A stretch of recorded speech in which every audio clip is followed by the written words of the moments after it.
It's the Hyundai leadoff man on WGN Sports. The Cubs wrap up what has been a really fun week of baseball here at Wrigley Field. They've won their last 4 in a row, and they go for the series sweep over the Pittsburgh Pirates.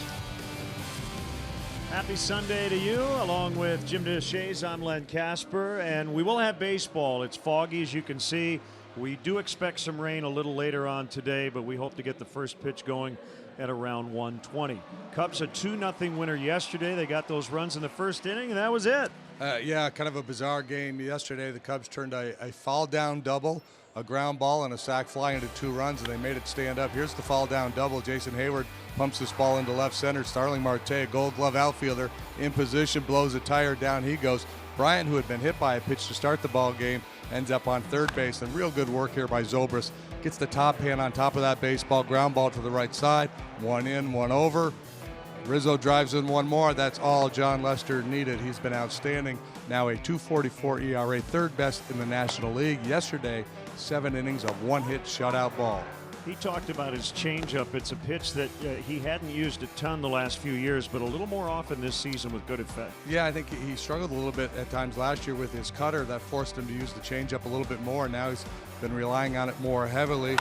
Brandon Morrow was down for the 2nd day in a row, so for the 2nd day in a row, the Cubs able to close it out without their closer. Steve Cishek turned the trick yesterday. It was Pedro Strop the day before that, and Javier Baez always with a highlight play.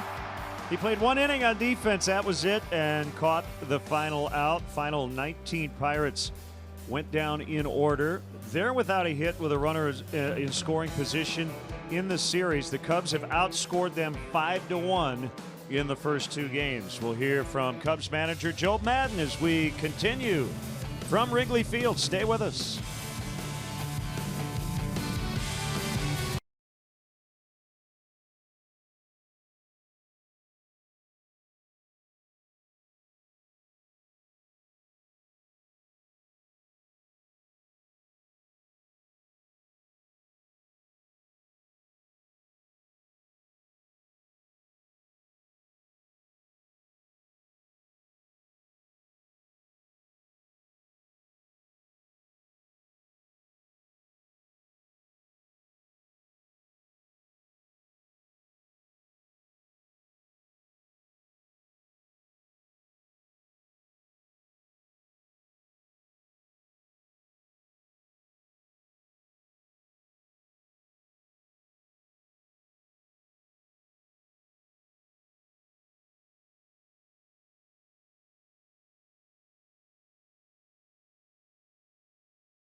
Leadoff Man is brought to you by your local Chicago and Northwest Indiana Hyundai dealers.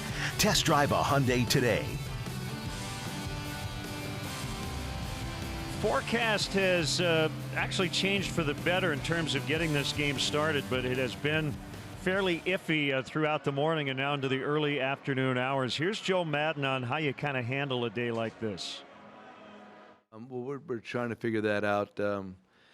You know, it's just always difficult. Mentally, it's just a tough situation to be in when you get into the potential of the rain delay than the actual rain delay.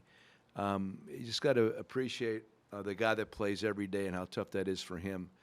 It's not easy. It's not an easy moment, but then again, we know it's part of the gig, so they try to work through it as well as they possibly can. But it's never easy, and you know, we're just talking to Peter and looking at the whole. We really don't know. I mean, it can go away, but and hopefully it's going to end up like the last couple days. Did you get what you wanted out of Bryant hitting first mentally and all that kind of stuff where you could move him back down? I also, yes and no, but I wanted to do it again. But the names in the lineup today, I felt like I had to do it this way, just to go back and forth. The option was hit Javi 3 or him 3, Javi 1. I just wanted the back and forth so you can see that right, left, right, left, switch, left, right. So I wanted to get that involved. Vasquez, you know, hopefully it doesn't get to him, but Brault's pretty good too, and I just wanted to get the back and forth. Javier Baez leading off today. Chris Bryant moves back down to third in the lineup. We'll go first to third when we come back. Pirates and Cubs coming up.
And Northwest Indiana Hyundai dealers. Test drive a Hyundai today. Let's go first to third on this June 10th. Paul Goldschmidt got off to such a bad start. It was a matter of time before he got it going. 4 consecutive 3-hit games, back-to-back 2 homer games, and you see 13 for 18 over his last 4. Lefty Josh Hader has only pitched in Brewers wins so far this season. Milwaukee trails 1-0 as they battle some rain in Philadelphia in the top of the third. The Mets have lost 8 in a row and 10 straight at home. They've got the Yankees again tonight at Citi Field. Getting set for baseball. We'll send it down to the field. Today, the Messmers with God Bless America and our national anthem. At this time, please remain standing and join Wayne and Kathleen Messmer as they honor our nation with God Bless America, followed by our national anthem.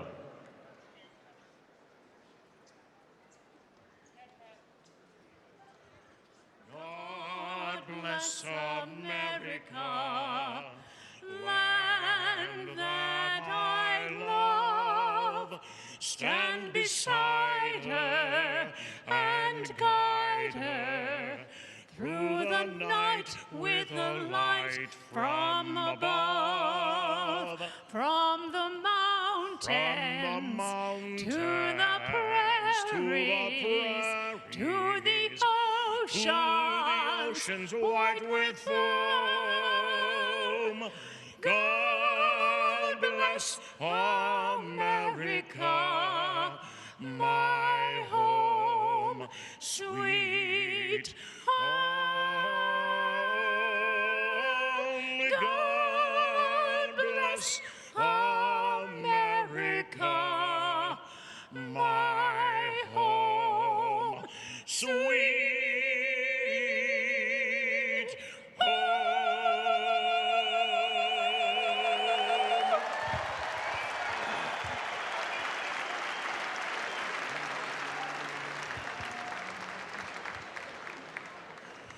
Oh, say, can you see by the dawn's early light what so proudly we hailed at the twilight's last gleaming, whose broad stripes and bright stars through the perilous fight o'er the ramparts we watched were so gallantly streaming, and the rockets' red glare, the bombs bursting in air, gave proof through the night that our flag was still there.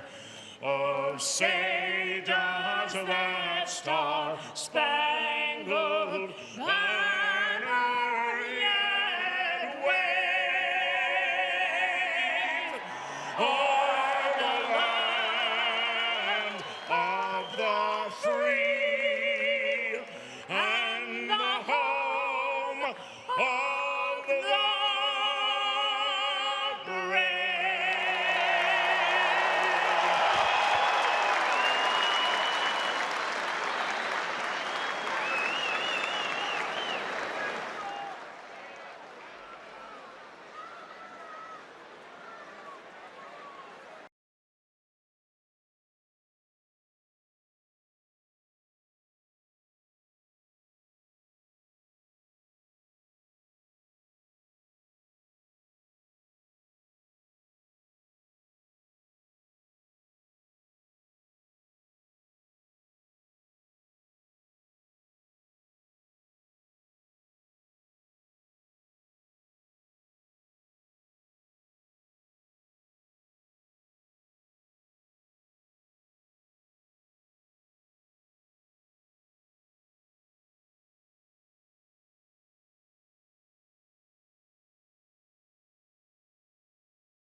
will battle through the elements today, and we've done it really all week. And the Cubs trying to wrap up a 5-1 homestand. They lost the first game to the Phillies, but have won 4 in a row since. And they shoot for a weekend sweep against the Pirates here on WGN. And welcome to the booth.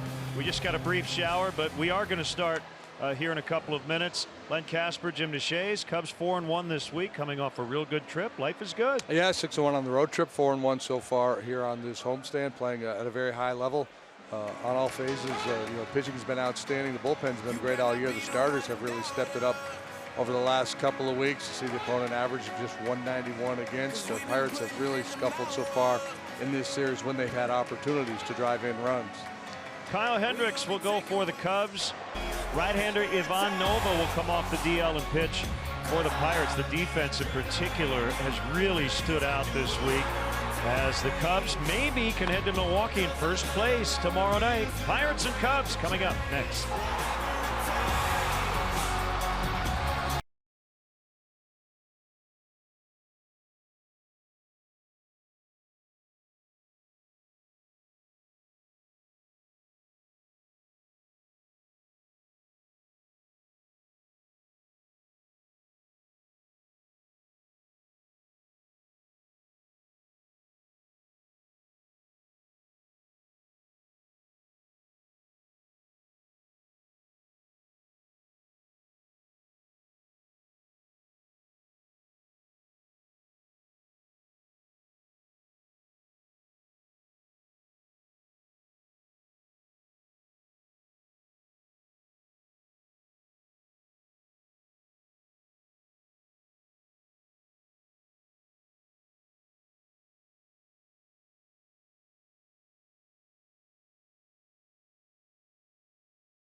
Budweiser. Join the team that enjoys responsibly. Budweiser reminds you to drink wiser. Ford, inviting you to visit your local Ford store or buyfordnow.com. Xfinity. Xfinity delivers the fastest internet with the best in-home Wi-Fi experience. Call, click, or visit an Xfinity store today. Lexus. Experience amazing. Blue Cross Blue Shield of Illinois. Choose Blue Cross and Blue Shield of Illinois, the card to carry through it all. And by Volkswagen. Visit your local Volkswagen dealer or VWDealer.com for the Volkswagen dealer near you. Chicago Cubs baseball in beautiful high definition is brought to you by Xfinity. Xfinity delivers the fastest internet with the best in-home Wi-Fi experience. Call, click, or visit an Xfinity store today. On a cool and drizzly Sunday afternoon, the Pirates will line up like this against right-hander Kyle Hendricks. Josh Harrison was not with the team yesterday due to a personal matter. He's back and leading off. Meadows, the rookie. Dickerson has been hot here as of late. Colin Moran will be in the cleanup spot. Elias Diaz catches Francisco Cervelli day to day after taking a foul ball off his jaw. Josh Bell at first, Gregory Polanco in right, Jordy Mercer the shortstop, and Ivan Nova without a hit this season, batting ninth. Cubs, as Len mentioned, have been very good defensively on this homestand. Here's how they align today. Schwarber left, Happ center, Hayward right. Bryant Russell left side of the infield, Baez Rizzo on the right side. Chris Jimenez gets a start behind the plate, and our Blue Cross Blue Shield starting pitcher for the Cubs today is Kyle Hendricks. Choose Blue Cross and Blue Shield of Illinois, the card to carry. Through it all, the numbers on the professor through 12 starts, 4-5 with a 3.59 earned run average. League bats .234 against him. Home runs are up. Last time out, a loser to the Philadelphia Phillies. 5 innings, 5 hits, 5 runs allowed. So expect him to be good today. He's rarely bad on back-to-back starts. Rookie umpire Jansen Visconti, who's from Latrobe, Pennsylvania, recently made his big league debut. And he'll call balls and strikes. The crew chief Joe West at first, Chad Fairchild at second, Doug Eddings at third.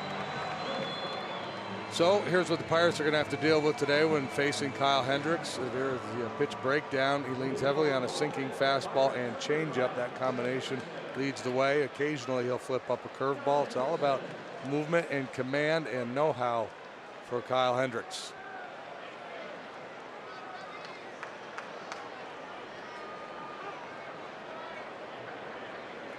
So here we go. Hendricks to Harrison. And the first pitch strike.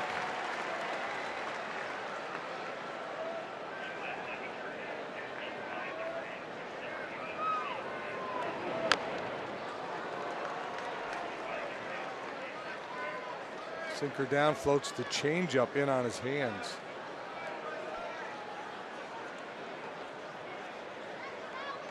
Ooh, right above that protective guard on his lower leg. That does not feel good. Harrison's been good against Kyle. 9 out of 21. That's a .429 batting average.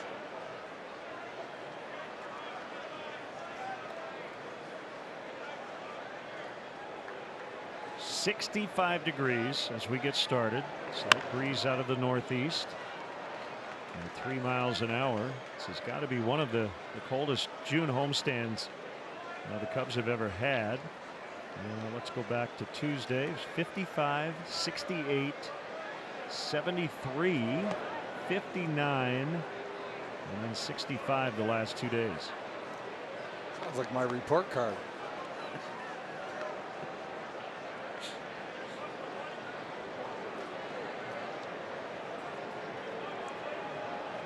They're above average, right? Above 50%.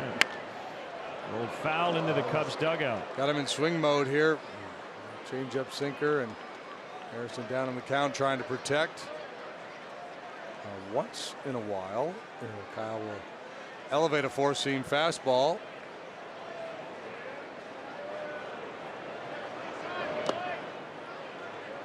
Chris Jimenez catching Kyle for the first time this regular season.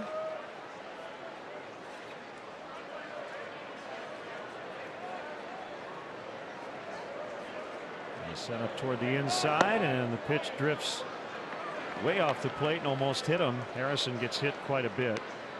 Yeah, he likes to lunge to cover the outside part of the plate, so you have to pitch him in to keep him honest. And sometimes those two things working in concert leads to a hit batsman. 23 times he was hit last year. And he drives one out into deep left. That ball is gone. It's a leadoff home run for Harrison. And some of those home run troubles popping up again for Kyle. 1-0, one batter in. Yeah, well, that was just great work by Harrison throughout that entire at bat. Kyle got the jump on him. He fouled off pitches to stay alive, worked the count full, and then he got the concession from Kyle. He said, I don't want to walk the leadoff man to start the ball game. I'm going to challenge you. And Harrison obviously up to the challenge. Very similar to the at bat that Nick Williams had against Kyle for the Phillies on Tuesday that started the scoring for the Phils, a 2-run homer. Williams worked a great at bat, and Harrison does here as well. They had only one hit yesterday, and that was off the bat of Meadows, a third inning triple. Final 19 batters were retired by John Lester, Justin Wilson, and Steve Cishek, but it's a new day. And Kyle's home run rate just over 4%, and 2.5% in his career. Schwarber is over, and that ball drops just foul. Yeah, that's number 13 allowed by Kyle this year.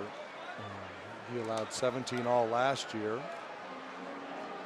And 2016, when he led the league in ERA, he only allowed 15 in 190 innings of work. And he talked about his fly ball rate up. But, you know, guys hit home runs. They hit more fly balls than ever. And then the other question is about his stuff. He relies on sinking action. And we see more starters now who elevate, right? Yeah, but while so many hitters in the game are trying to get the low ball in the air. Yep. Bryant in foul ground has room. And Meadows is out.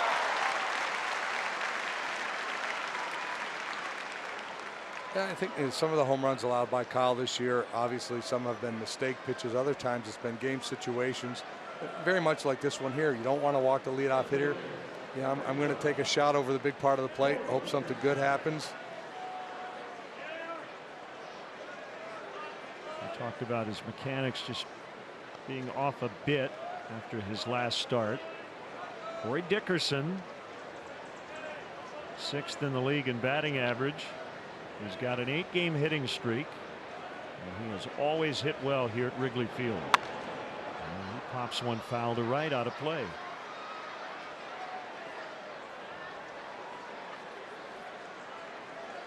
Cubs have already clinched this series, so that means the Pirates have lost 7 consecutive sets. They are a season worst, 2 games under 500.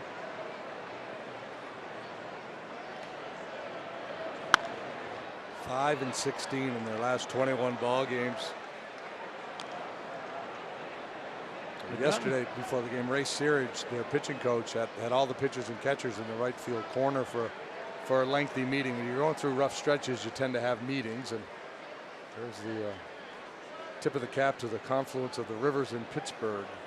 Confluence of losses. Not doing much well at all, are they? The starting pitcher's pretty good in this series.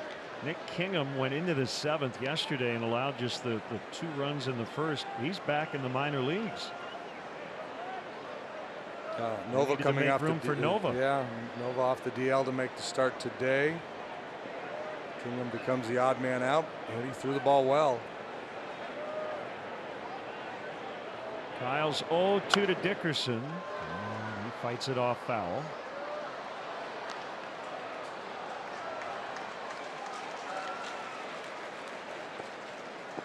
Both teams will head to new cities after this one. The Cubs will get to sleep in their own beds tonight and bus up to Milwaukee tomorrow.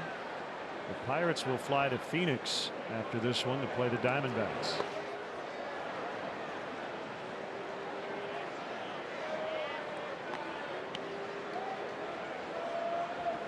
And they might be catching Paul Goldschmidt at an inopportune time.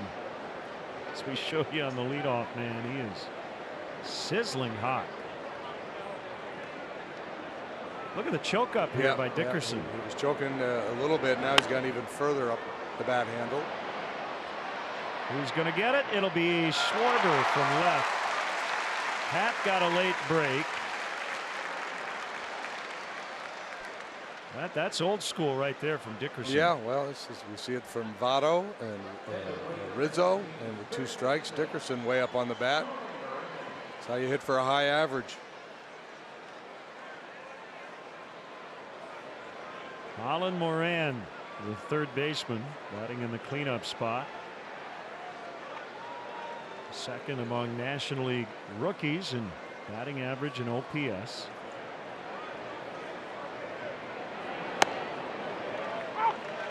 And takes a strike.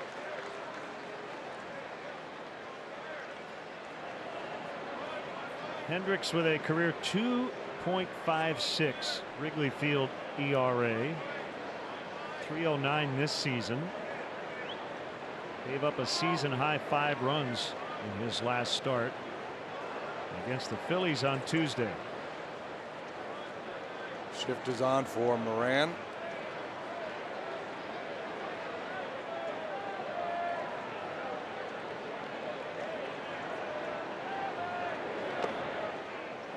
One and one the count. Now mixing in a few curveballs here early. This is his 3rd start against the Pirates already this year. The previous 2 he has suffered losses despite pitching pretty well. 6 innings, 2 runs back on April 12th. 5 innings, 2 runs.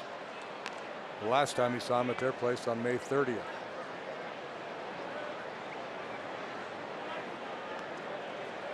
Lifetime, he is 4-4 with a 3.24 against the Pirates. His last 8 starts, he has a 1.89 ERA against this club.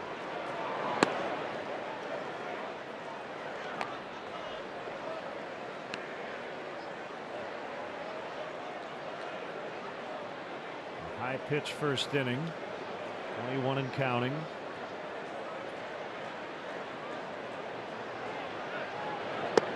Change up, and he didn't bite.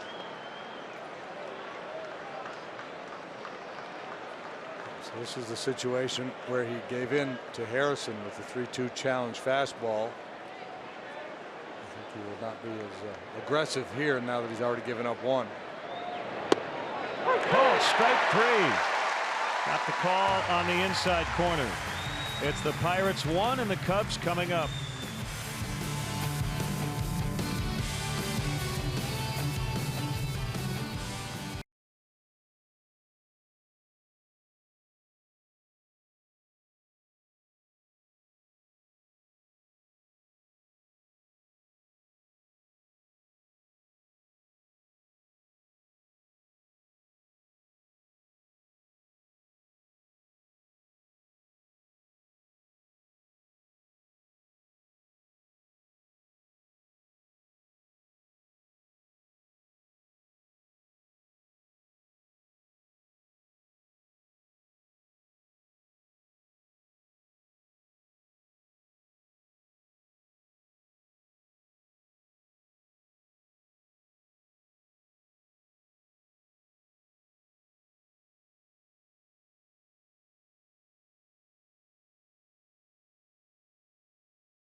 Was a Cubs public address announcer here at Wrigley Field from 1916 to 1974. Cubs Southwest Airlines starting lineup.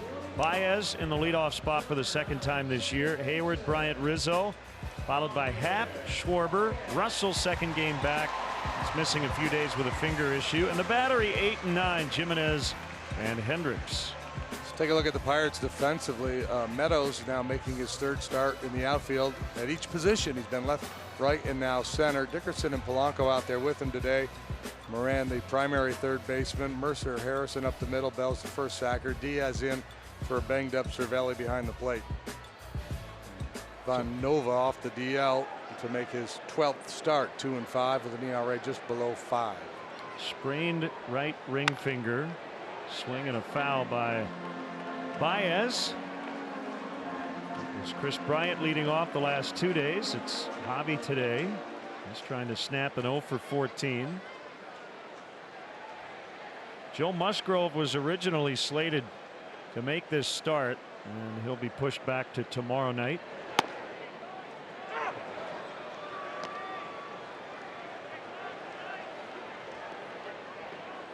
This guy's a strike thrower. Yeah, and that's a good reason to put Baez at the top of the order, hoping that maybe you can ambush one early. Because you know he's going up there in swing mode. Usually likes to work the ball down in the zone. Occasionally will elevate.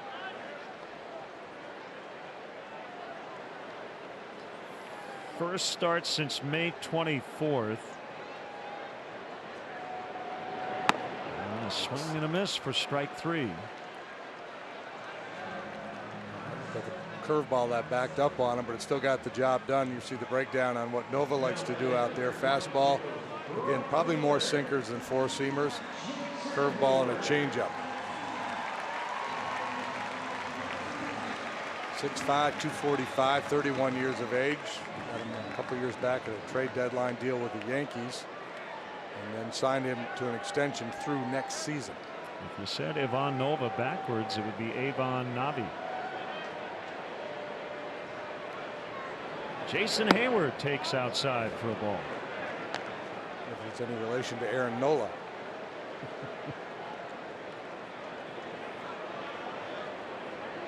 Yeah, he was good through the end of April. It's been a struggle since. He was their opening day starter. They beat Tyler Chatwood here on April 10th. Hayward pops it up. Moran one-handed on the infield dirt.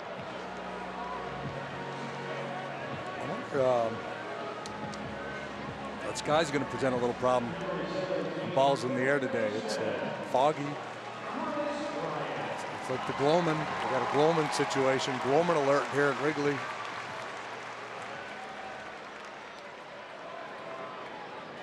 It's a baseball white sky.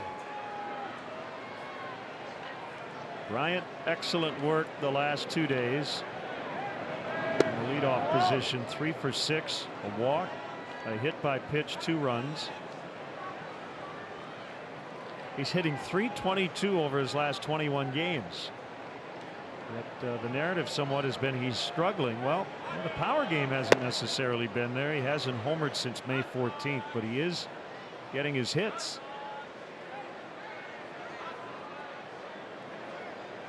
I guess that's the definition of a star, when you're struggling while batting .320 and change. We've seen some open frustration from him here lately as he breaks his bat on a grounder to Moran, and Nova works a quick 1-2-3 in the first. It's 1-0 Pittsburgh after an inning.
Kyle willing to challenge. He pays the price for it as Harrison goes deep. Then with Moran up there 3-2, he's not going to give in this time. Perfect pitch over the inside corner.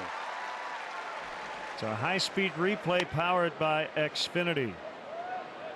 Elias Diaz catching today. Francisco Cervelli had to exit yesterday after he took a foul ball. It snuck in behind his mask and caught him on the left side of the jaw. So we would not expect him to be available today. They have added Jacob Stallings, another catcher, to their roster. And Adam Frazier sent to the minor leagues to make room for Stallings.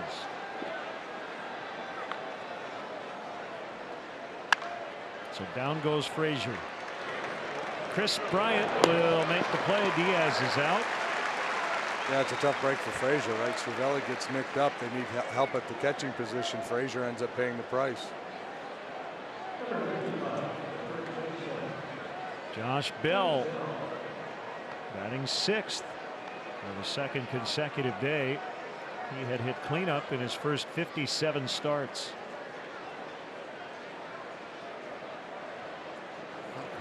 Power numbers way down. Framed by Jimenez for a strike. He had 26 home runs, Bell did last year, with a .466 slugging percentage. 100 points higher than what he's putting up right now.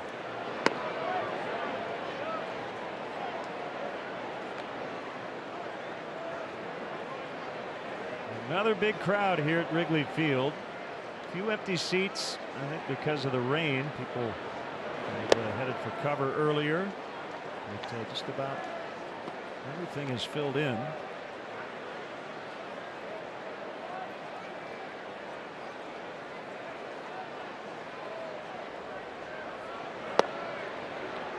And it's 3-1 to Bell. One of the challenges, obviously, for any pitcher, but when you think about how much these teams play each other, and as I mentioned, this is Kyle's third start against the Pirates already this year, is they start to lock in on your pitch usage patterns. Obviously, with all the video, they go to school on you, and we're seeing pretty patient approach here by these Pirate hitters, not flinching at all on some of these changeups from Kyle, where a lot of times he'll get swings and misses, half swings, or at least a little bit of a notion that they're going to go after it. At times, almost like they've got to tell, and they know it's coming. They'll bring up Gregory Polanco, the right fielder. Former Cub Clayton Richard. No hitting the Marlins in Miami. Padres lead 3-0 as they play the top of the 7th. So we will keep an eye on that. Cardinals leading at Cincinnati, and now the Reds have just tied at 2-2 in the bottom of the 4th. The Cardinals are 9-0 against the Reds this season. Swing and a miss. 0-2. Brewers going for the sweep in Philadelphia, but they're trailing 1-0 in the top of the 5th. That's a Brandon Woodruff, Zach Eflin matchup.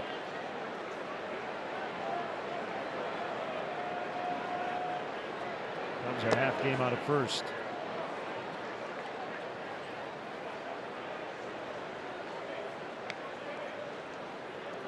Polanco has good numbers against Kyle. 10 out of 26. A 385 average. He's hit 2 long ones.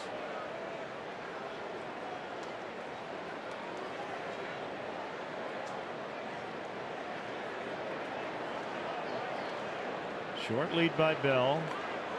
Hendricks working out of the stretch for the first time today.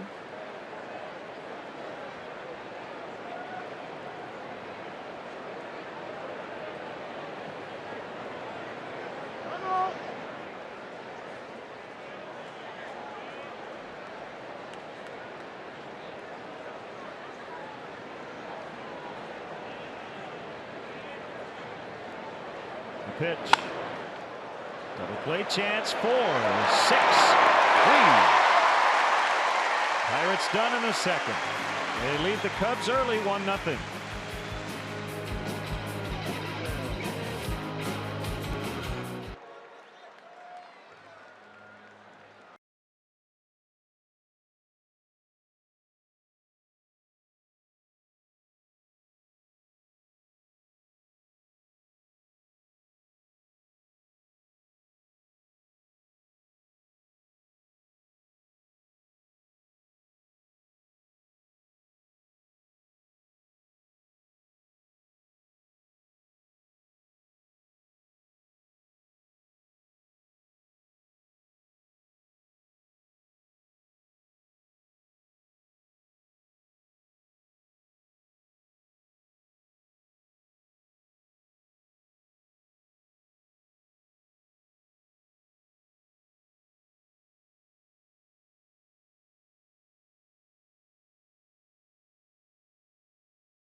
Game Zone to connect to all the up-to-the-minute stats and information while watching at home. Game Zone is sponsored by The Great Escape. Pools, patio furniture, hot tubs, and more. Escape your everyday. Shop The Great Escape.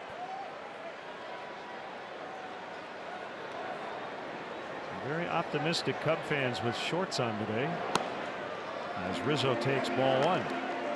You're dressing for the calendar, Well, not the yeah, forecast. it is June 10th. Yeah, some people just said, I'm done with it.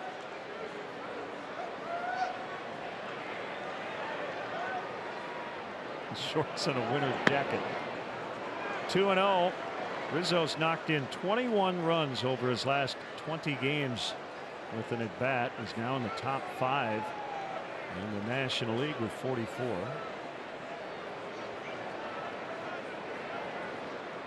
Nova yielding a .342 batting average to left-handed hitters.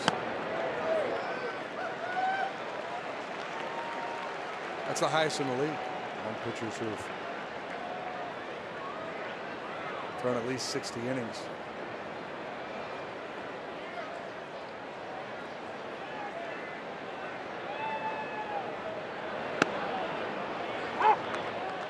Grabs the outside corner. It's 3-1.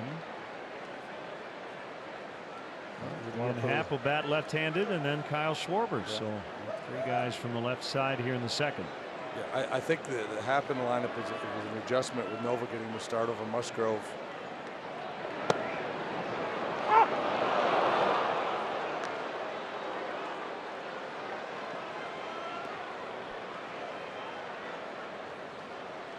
Two-seamer, judged to have clinged to the outside corner. Try it again.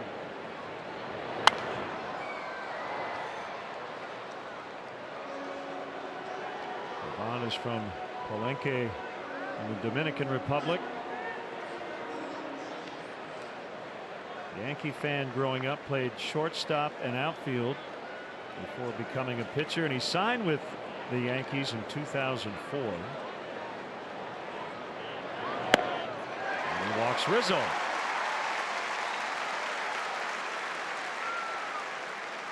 A rare walk for Nova.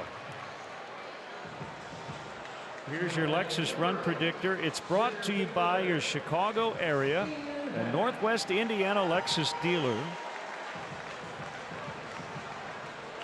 Man on with nobody out. 1-0 Pittsburgh here in the second.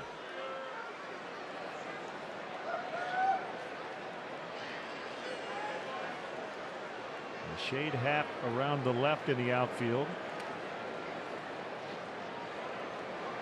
And he takes a strike at the bottom of the zone. He had a big day on Friday with his glove. 3 great diving catches, including the game ender.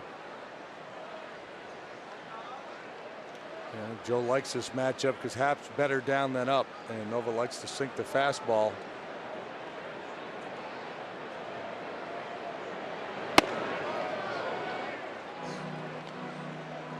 Obviously, they know, the way most clubs attack Happ. So that doesn't mean Nova won't throw elevated fastballs, but it takes him out of his comfort zone just a little bit.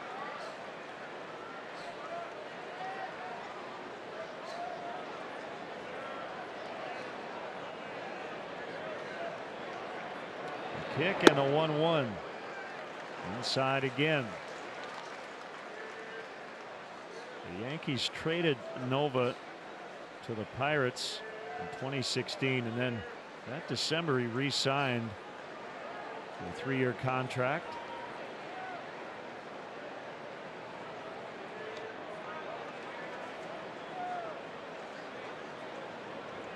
And the 2-1 is lined foul the other way.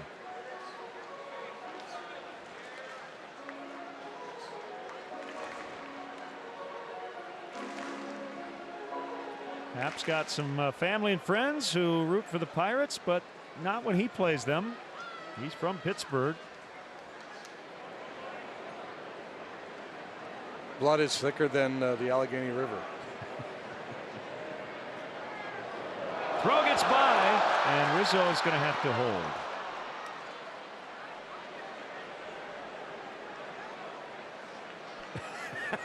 Did you see that? Anthony's got a handful of dirt, and he was going to wipe it off on Joe West's shirt. Joe said, no, no.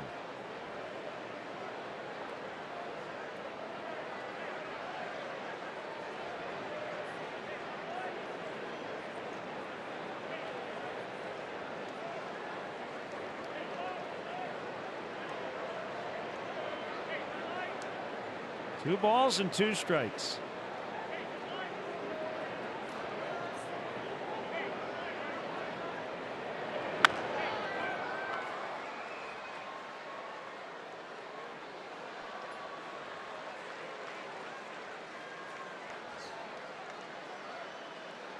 On some of this, Joe?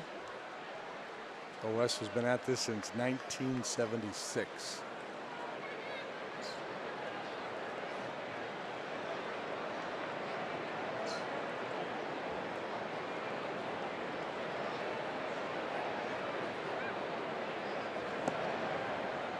Anthony Rizzo was born 13 years later.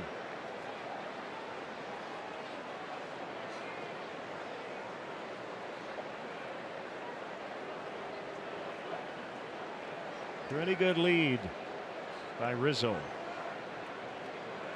A 2-2 count on half.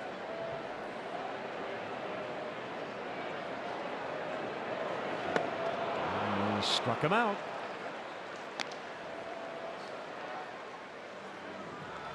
Summer is here. We promise. And the Cubs want everybody in. Join your teammates at Wrigley Field. Tickets are going fast, but still time to plan for a game, especially the two-game 4th of July set with the Tigers. Don't wait. Get your seats now at Cubs.com.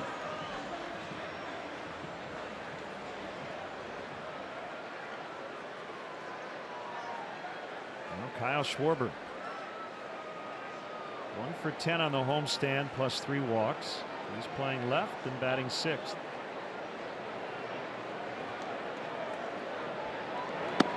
Outside, ball 1.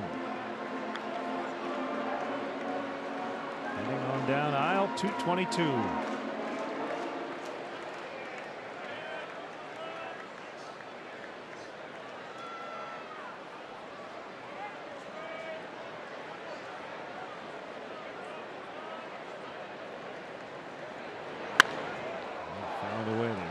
Play Schwarber to pull on the infield. We've got Mercer over on the other side of second. Joe would tell you he likes this matchup too. Schwarber, pretty good low ball hitter. Schwarber likes to attack the strike zone. I mentioned that the walk of Rizzo pretty rare, just the 11th he has issued this year.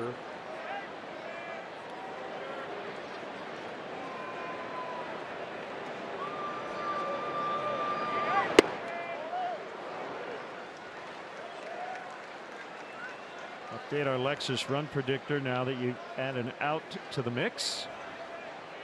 Percentage goes down quite a bit.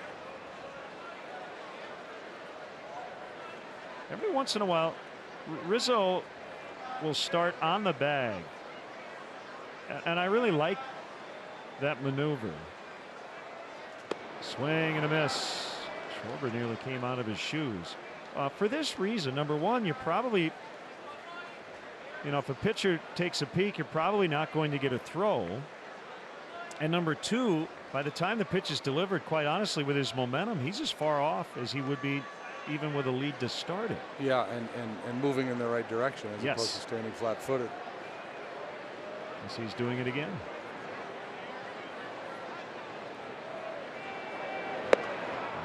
Nova has fanned 2 after the walk to Rizzo, and will bring up Russell.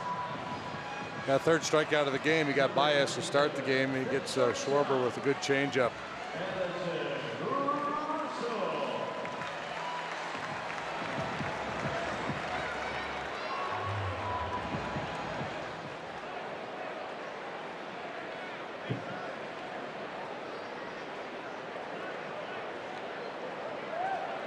So I would ask you, Jim DeShays, what would be the downside to that maneuver by Rizzo? The probably wouldn't be much of a downside unless you were trying to steal a base.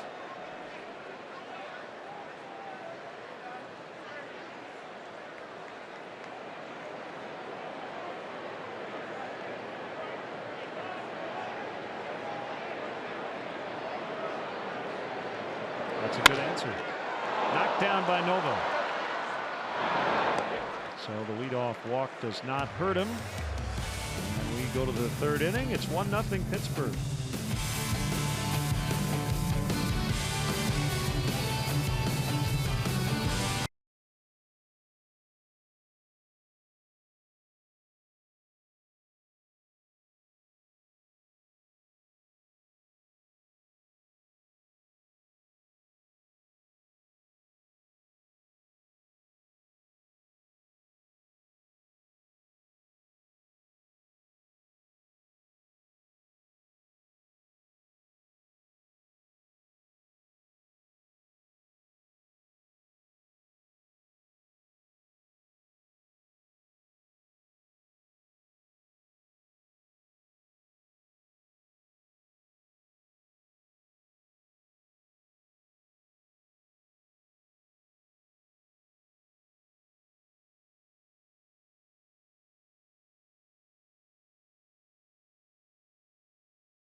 Well, last night in New York, Aaron Hicks hit a ball that went right into the bullpen. Somebody forgot to close the door. And this replay is brought to you by IDOT, reminding you that safe driving habits really are a matter of life or death. Learn more at lifeordeathillinois.com. That should be a home run. That's harder to do than hit it over the fence. Good point. Should be a new rule. And a strike on the shortstop, Jordy Mercer. Plus, any chance we get to play yakety sax, we're going to take it. Always good.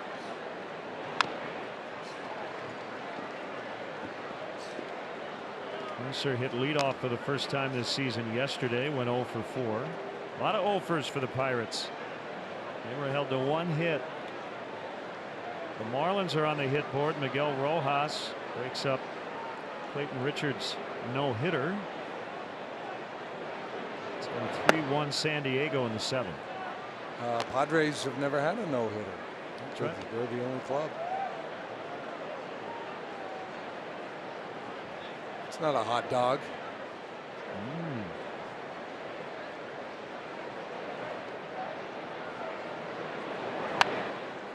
Good rip by Mercer, fouled it back.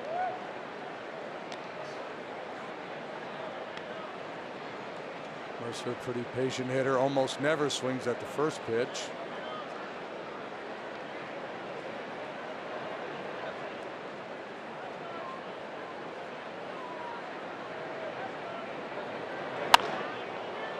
Hit pretty well. Happ coming in, and he'll grab it for the first out.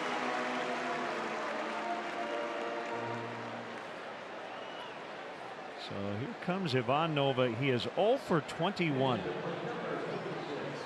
He's digging in on some of his offensive exploits or lack thereof. He's 0 for his last 48, as you see. JD, he does not have an extra base hit in his career, which got us to thinking. Digging this guy. Now you like him? Yeah, absolutely. You're a big fan? I can relate. So no extra base hits in 126 career plate appearances. So Who would have had the most in a career without at least a double? We were wondering. Yeah, you know the answer to that. Oh, look at that swing. Oh, yeah, baby. How does that not get the job done, really? I didn't realize Barry Zito got that close. Yeah. I knew Frank Castillo was making a run at it, but Barry, wow, it's a little scary.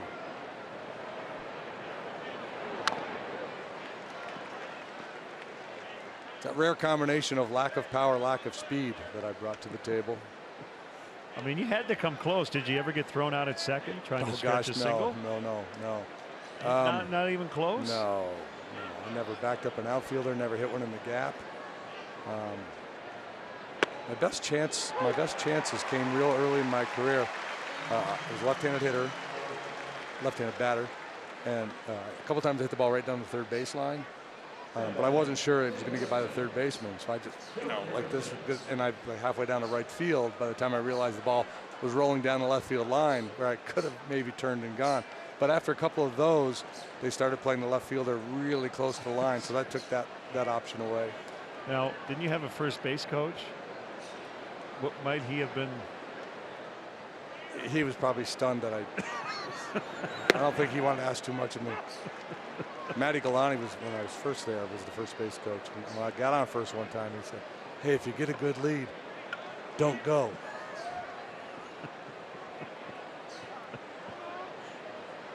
The highlight of my career offensively is in spring training one year. I pulled the ground ball to the right side off Ramon Martinez. Harrison homered to lead off the ball game. I was trying to shoot it the other way. I considered myself a poor man's Tony Gwynn, a very, very, very poor man's Tony Gwynn. Nova's like 60th on the list, by the way. He's got a ways to go.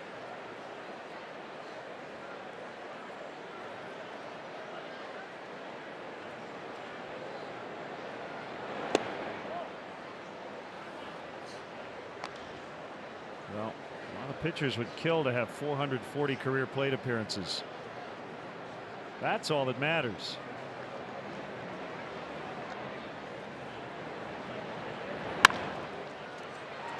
Harrison's 2 for 2. So back in the lineup, and he's been a force here early on today. Yeah, Kyle really hasn't been able to solve him. 11 for 23, lifetime now for Harrison against Kyle.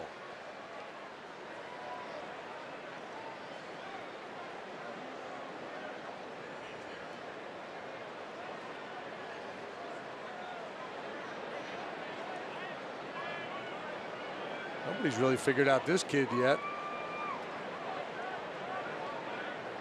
He was the rookie of the month in May in the National League. He only played in 13 games.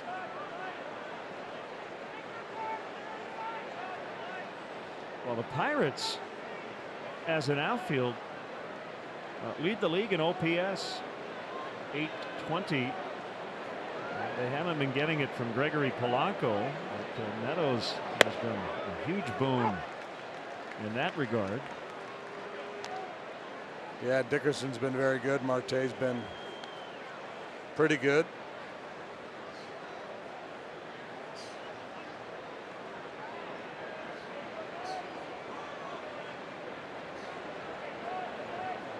One strike on Meadows. Throw to first. Harrison dives back in safely.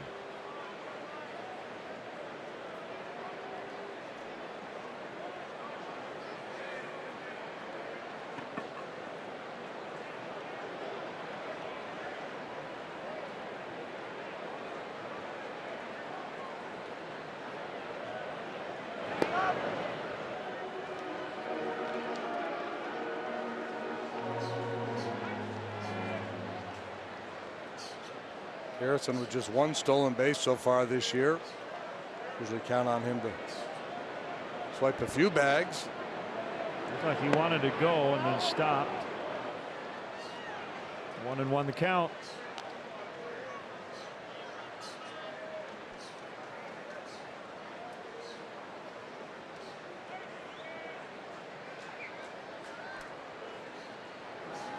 It's like a check swing. He just couldn't commit.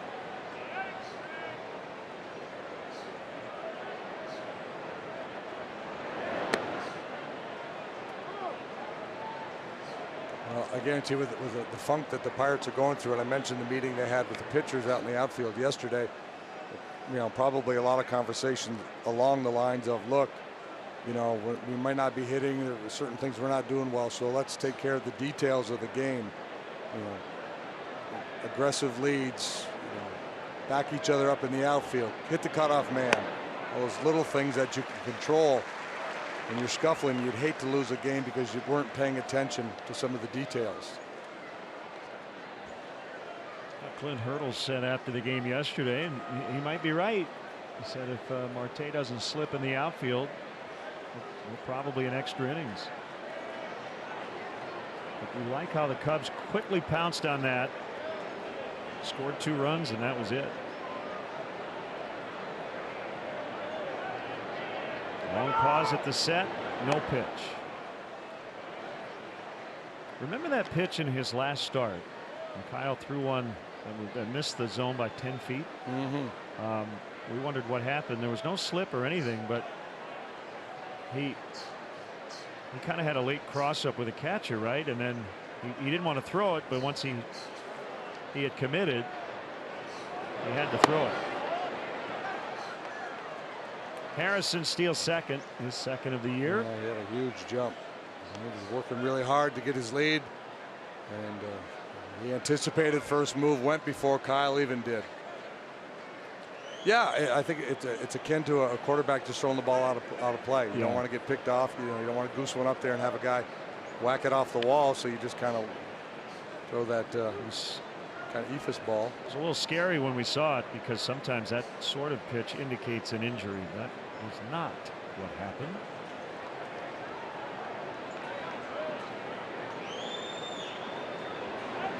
Swing and a miss.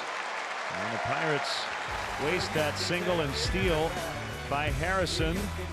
The man. The all-time record. Look at that swing.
Play promotion.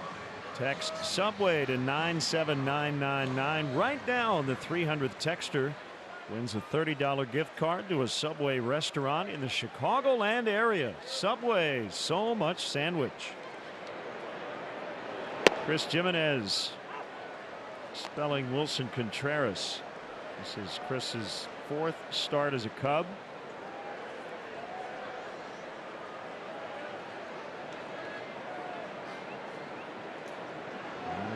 From Nova, This is the inside corner. 1 ball, 1 strike. Brewers scored a couple of runs in the 5th inning to take a temporary 2-1 lead, but the Phillies have struck right back. It's 3-2 Philadelphia. Jimenez grounds out. The Cubs offer baseball summer camps presented by ATI Physical Therapy and Ideal Industries. Young sluggers 5 to 13 can suit up in Cubs gear and receive top-notch baseball instruction at locations all around Chicagoland. Many sessions are close to selling out, so enroll before it's too late. Cubs.com/kids for info.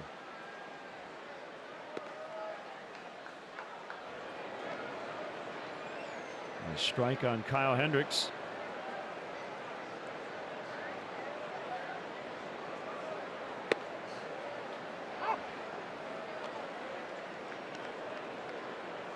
Kyle, an 0.96 batter, but he has good batting practice skills, and I'll expect his average to be a little higher as time moves along. He's a good golfer. Yeah, good eye-hand coordination. Yeah. Let's step aside briefly and see what's coming up on WGN.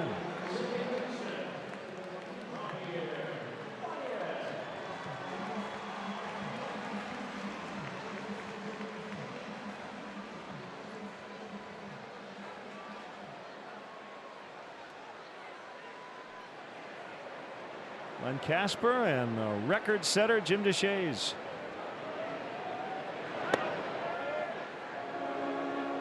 Hey, who was it who recently struck out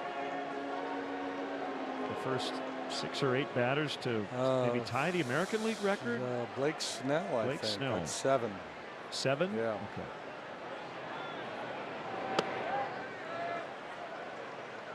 Oh, you have 8, right? Yeah, and Jacob deGrom. You and Jacob deGrom have 8. That's Joe Cowley. batters to start a game. Start a game, yeah. Consecutive strikeouts at any point in the game. I believe Seaver has. He got 10. And he may have gotten the last 10 of the ball game. Just incredible. Well, that record will be broken, right? With all the strikeouts. You would think now. all the strikeout records would be in is jeopardy. You know, the single season or the single game. I don't know if anybody's going to run Nolan down for all-time strikeouts. Those guys aren't getting innings. Bounces to Harrison, and bad throw. That should have been an easy play. We talked about the routine stuff. And the Pirates open the door here for the Cubs in the 3rd. Yeah, and mentally, I'm sure Nova was putting himself in the dugout right about now. Routine ground ball to second base. Harrison just misfires. Credit to Baez for hustling down the line, maybe forcing him to hurry that throw just a little bit. And Bell, the first baseman, is not the most graceful over there in terms of the footwork. He's not going to bail you out very often. That might be one of the more rare occurrences in a big league game, right? That throw from the second baseman. That's about a 40-foot throw.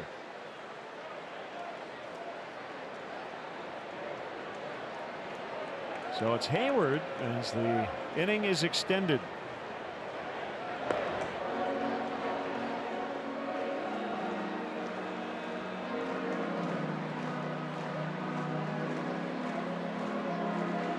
Playing the ball game yesterday. Starling Marte falling in the outfield, turning it out into a 2-base hit.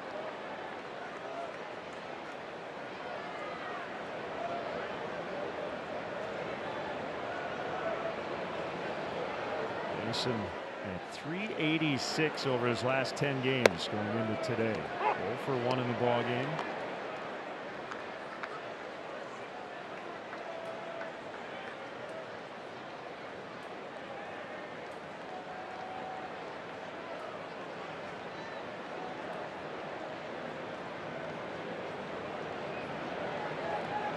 Keep living on that outside corner. Hayward go out and drive that ball to the left. Well, he's got a little extra giddy up on that heater today. We've seen a lot of 94s and 95s.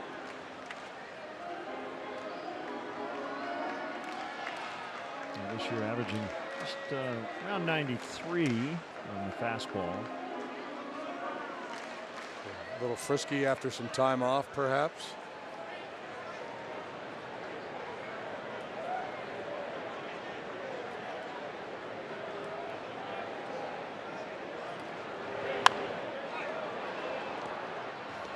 That one leaked back out over the plate, and he got away with it.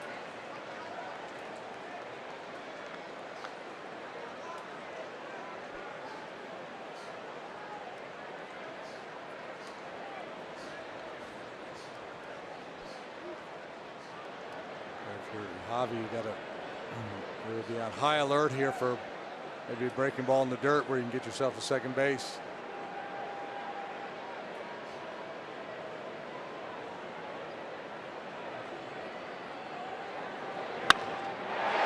Line shot and a base hit.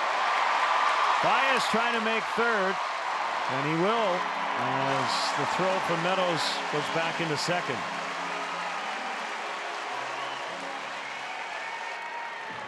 That's the Cubs' first hit today. Yeah, good hands here by Hayward. He's talked a lot about that lately, his improved work using his hands, and not as much with the arms and the body. Solid line drive, single to center, and a good play by Meadows. Throwing that ball into second base to keep Jason at first. I don't think he had a real shot at Baez at third.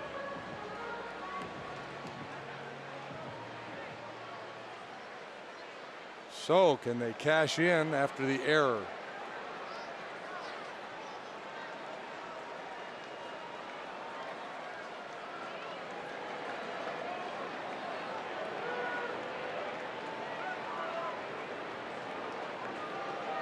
A ground out victim in the opening inning, hitting third today.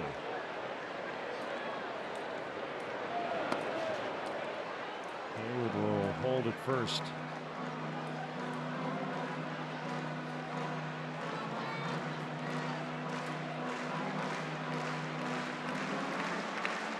That's the first error committed by Harrison this year. What a bad way to have an errorless streak then.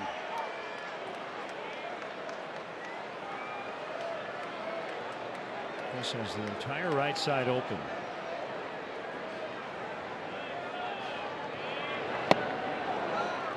Two balls, no strikes. You said it when the error occurred. Nova mentally was back in the dugout. Why wouldn't he be? Yeah, you know, somebody hits one in the shortstop hole. You know, you're thinking, boy, I hope we can make a play on this ball. But a routine ground ball to second base like that, you're like, okay, my job is done for now.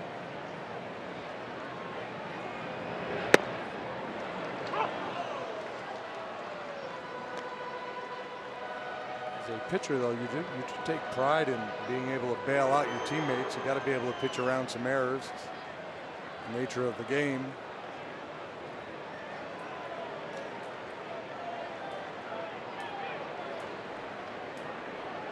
First and third.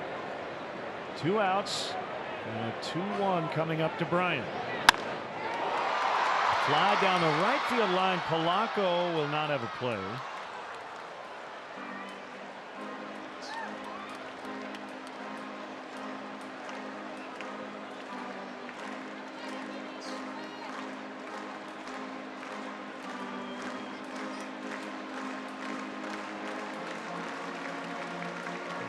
Flashing signs now as to what they're going to do should Hayward run on this pitch.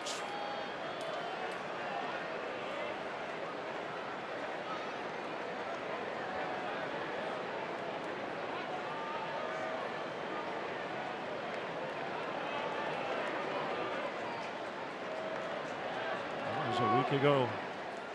Baez stole home and a pick toss to first. Steven Matz, the lefty in New York.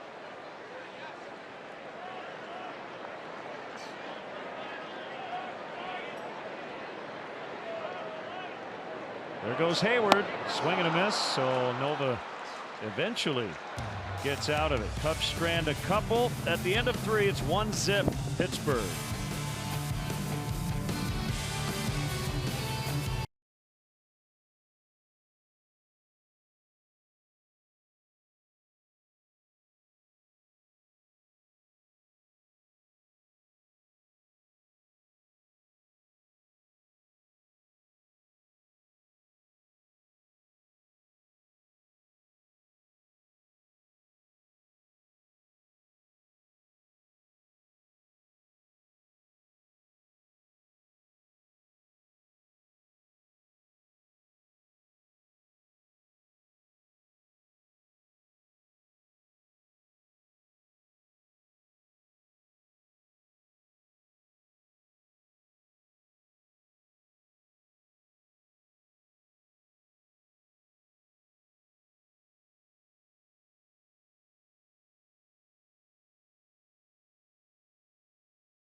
for limited time.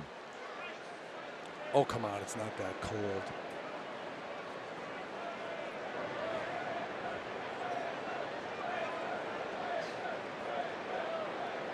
One nothing Pirates.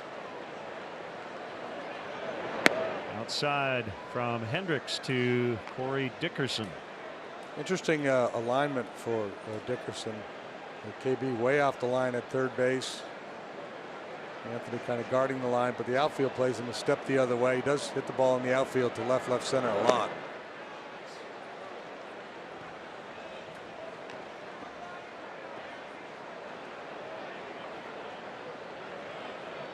Yesterday, the Cubs engineered their 9th shutout.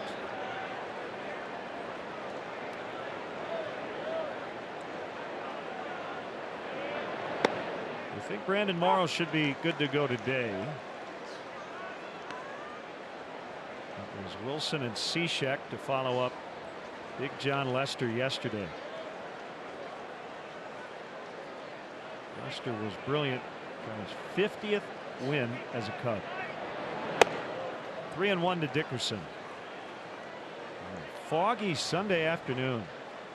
John did something that had not been done by a Cub since 1909.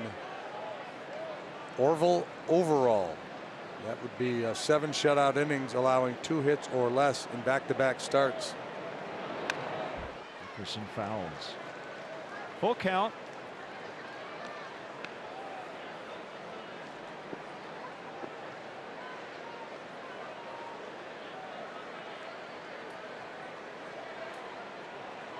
He doesn't walk much. 320 batting average, 354 on base.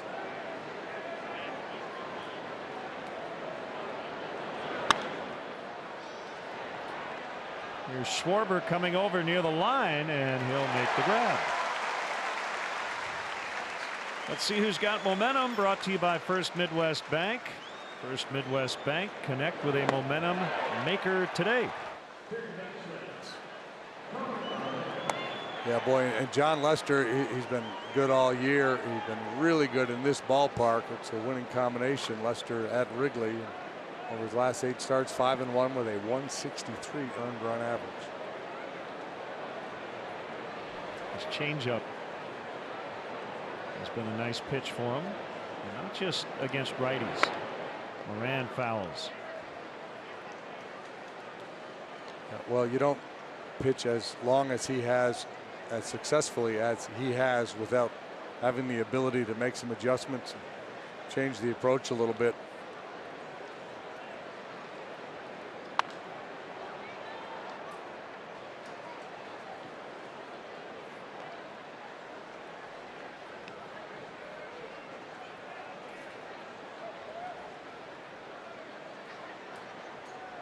Fog really rolling in now. 65 as we got started. Feels a little cooler than that.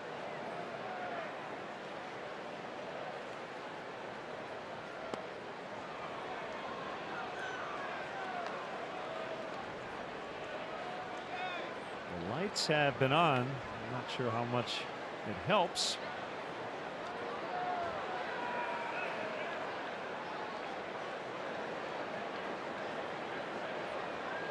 Boy, it is really thick. Yeah. Called strike 3. Cubs fans, don't forget to check out the Cubs blog at WGNTV.com, presented by Nationwide's Jeff Vukovich. Go to jeffvuk.com or follow him on social media. Nationwide is on your side.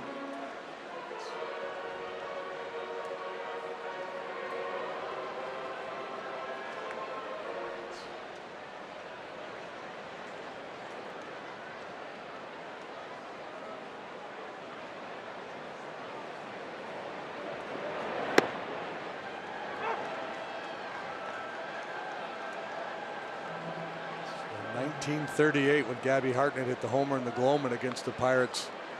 A walk-off homer in the 9th inning, obviously. September, to take the lead over the Buccos.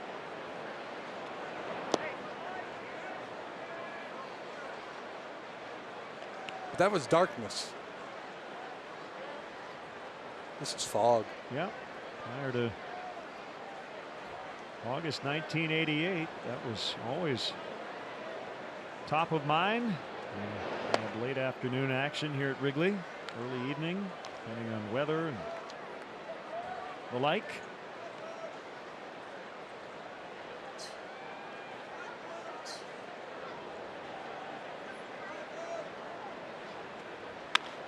Ground ball into left. And I'll tell you what, with Joe West here, I wouldn't be surprised if we had a little delay coming up. It's getting to that point. Yeah, I think he will talk to the players, because what we're looking through might not be the same as what the players are dealing with at field level, but that would be the conversation, especially with the outfielders. And you guys having a hard time picking up the ball. Yeah, the first ball that is misjudged. That could be the telltale.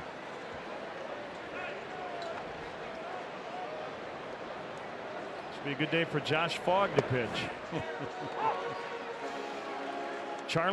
Josh Fogg to Charlie Hayes. Oh yeah, there you go.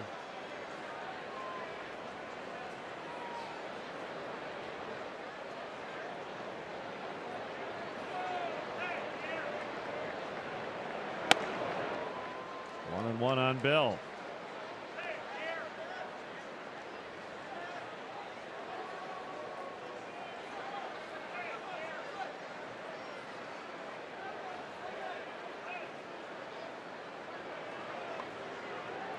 Here comes Hendricks. It's ball 2, 2-1.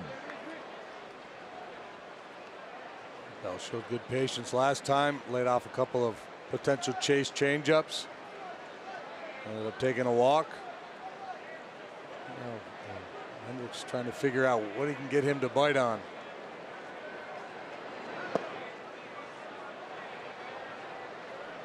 The Reds have a 5-3 lead over the Cardinals as they play the bottom of the 6th. In Cincinnati, it was a short start for Carlos Martinez. He gave up 5 runs, walked 7 in 3 2/3. The Reds have lost their last 13 in a row versus Cincinnati. Bell has walked twice. Yeah, it looks like he's just sitting changeup. It's like I'm just going to assume I'm going to get changeups, and I'm going to wait. If he leaves one up, I'm going to take a whack at it. If not, I'm going to take a walk.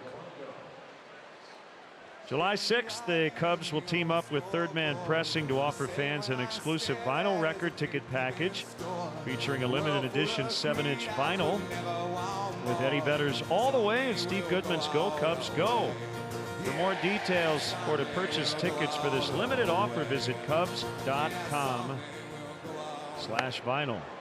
Well, I could do the bright side thing. Fog is better than a downpour. Absolutely. We've been told there likely will be rain at some point today. We've been able to generally stave it off.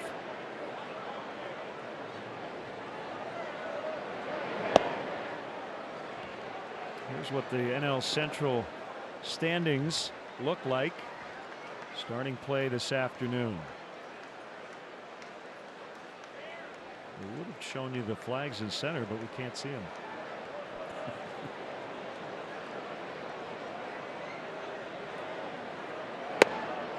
Steve Reich. It's 2-1.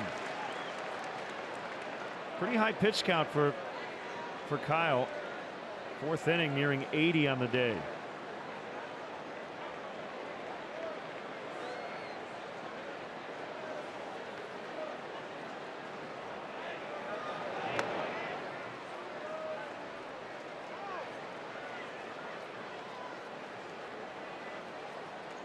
I've been impressed for the most part with the approach from most of these Pirate hitters, and we saw it with the Phillies too, showing a lot of patience.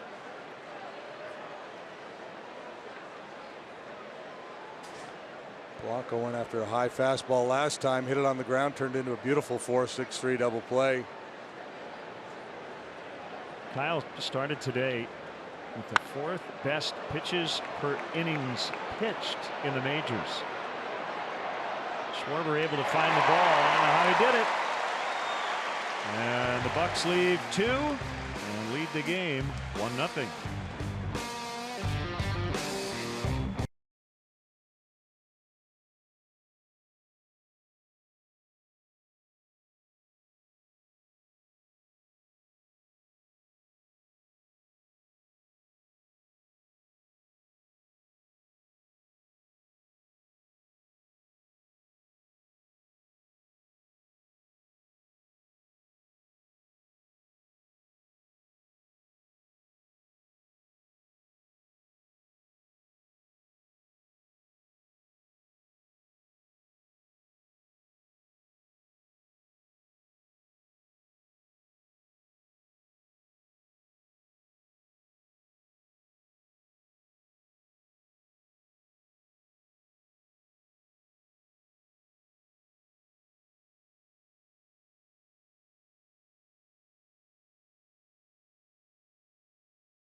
official Cubs MasterCard debit card. Only available at your local Wintrust Community Bank. Go to wintrust.com/Cubs to learn more. Member FDIC. Well, we are just getting you set for the Red Sox and Yankees next June in London.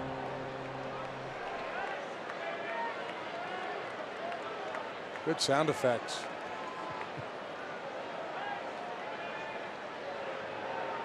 1-0 Pirates. And ball 1 to Anthony Rizzo.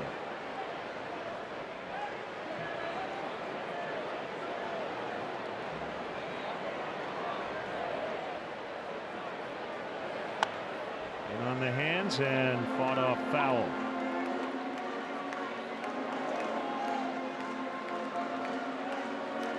Cubs have had 3 base runners, a walk, an error, and a single. Ivan Nova, first start off the DL. Cool and Kingham, who preceded him in this series for the Pirates, both threw the ball well, but got no run support.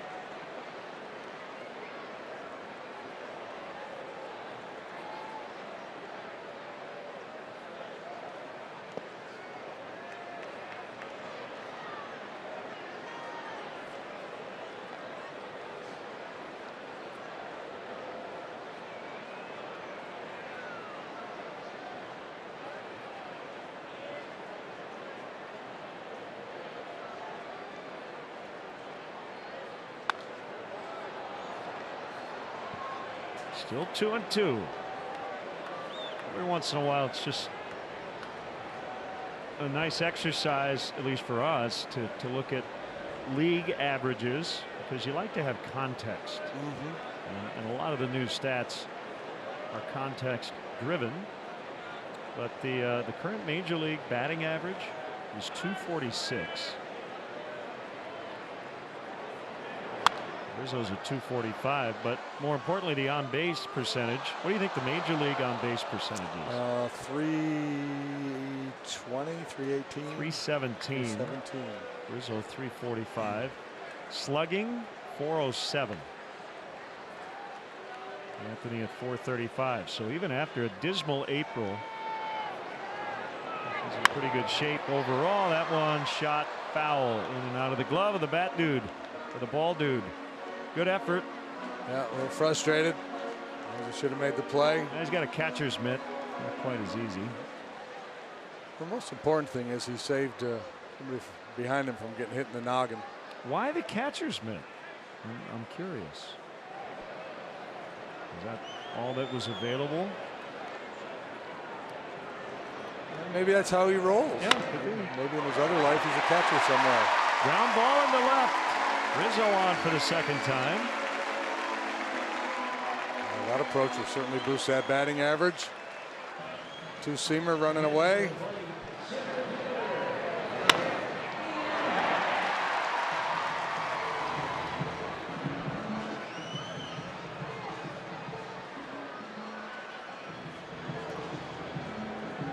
The Major League ERA is 4.06, 4.14 in the American League, 3.99 in the NL.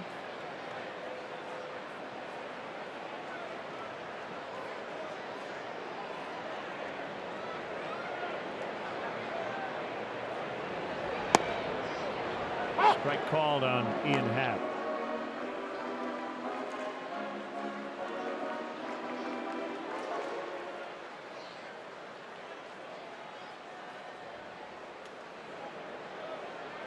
However it looks on your television, I think it's clearer for you than it is for us from where we are sitting.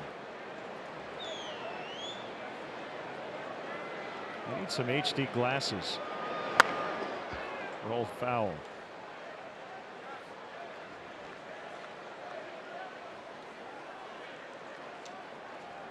Base coaches should be standing out there with lanterns.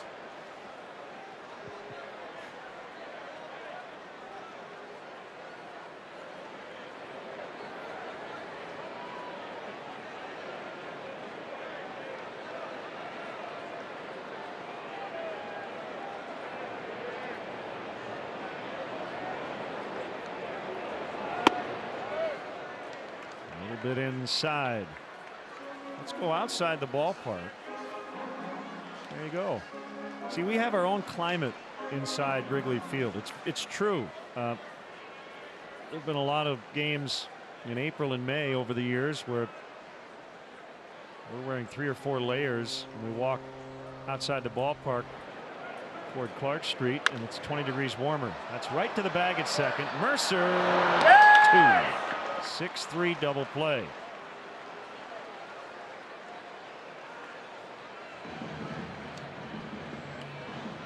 And Nova gets a lot of balls on the ground, and nice slick double play turn there by Jordy Mercer. So the Cubs have turned one, and now the Pirates turn the trick.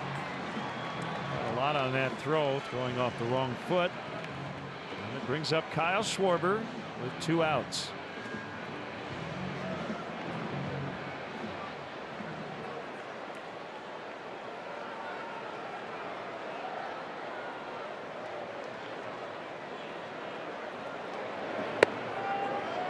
Takes a strike.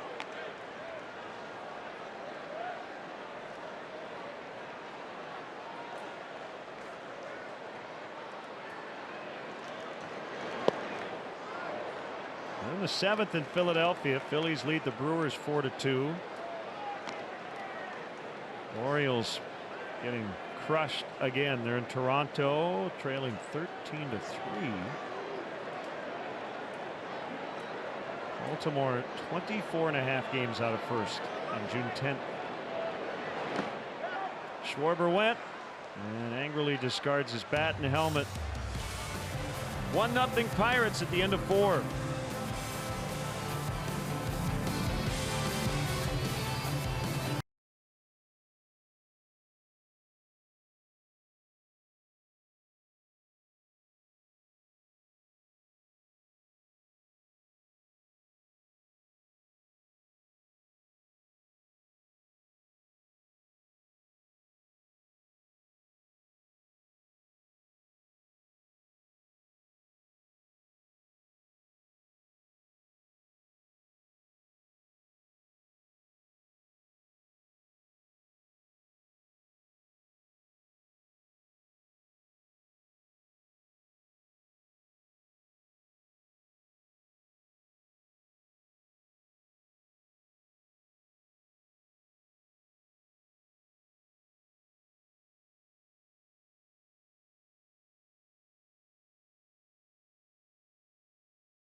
Go places.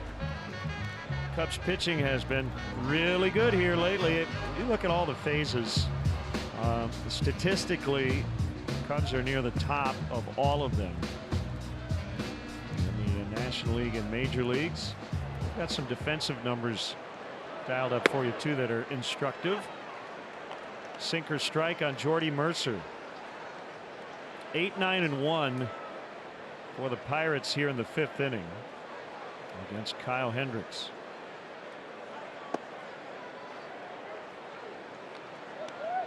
One and one the count. He lined to center in the 3rd.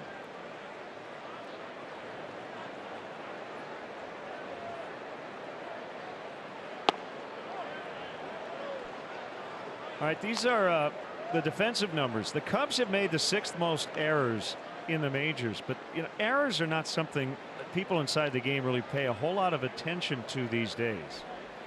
The idea is to get outs. will get Mercer.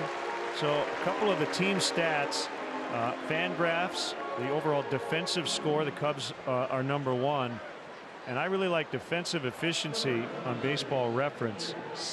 719, basically 72% of balls in play have been converted into outs.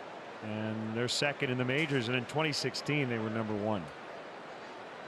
Yeah, that team was historically good defensively, and defensive efficiency speaks to the range, the athleticism of so many of the Cub players. Joe Maddon has talked just anecdotally about how good his outfield play has been here of late. And that's the other piece of it, soft contact.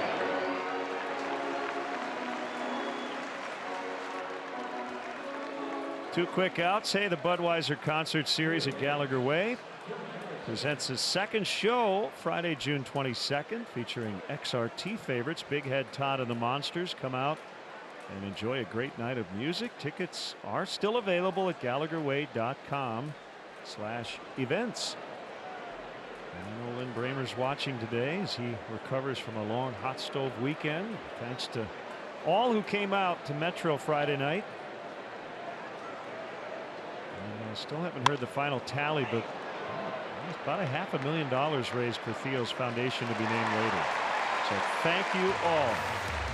It's 1-0 Pirates. Cubs will bat in the 5th when we come back.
Page every week for a chance to own one-of-a-kind Cubs items.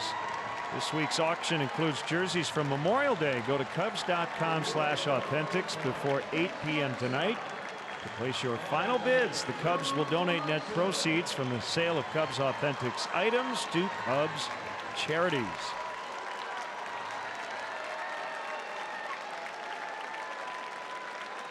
Time for a leadoff double here. Yeah.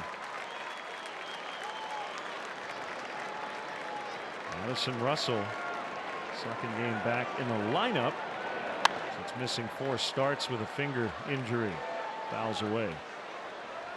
Hey, congrats to Cubs fans Katie and Nathan McKeon on 1 day of marriage. It's their 1-day anniversary.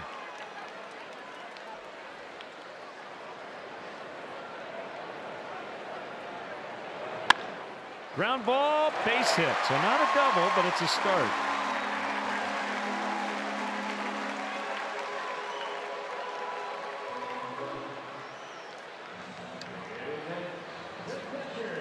Solid single through the hole on the left side of the infield.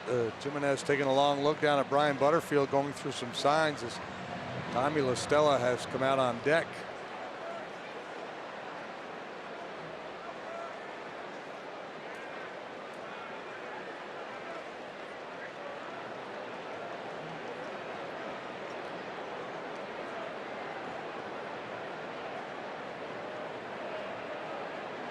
Russell always takes an aggressive lead. There's Brian Dunsing. Over 50% of the balls in play against Nova are on the ground. Talking about context, league average is right around 42%. So, kind of guy you want to think about starting some base runners against.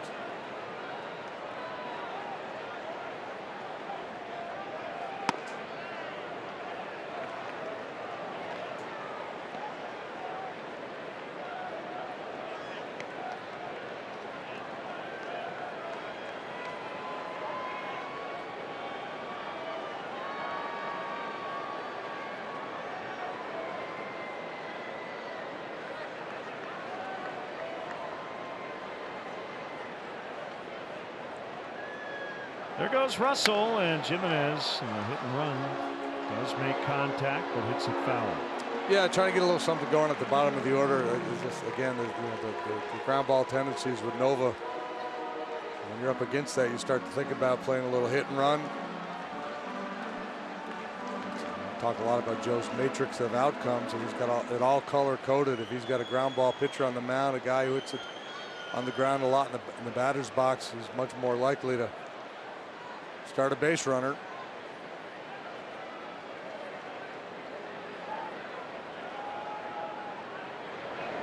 Diaz has not had the same success Cervelli has throwing out base stealers this year, but he's good. He's got a strong arm.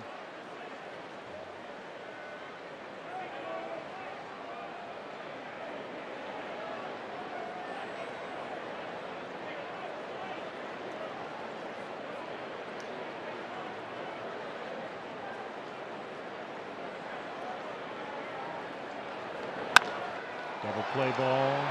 Bobble! Oh my!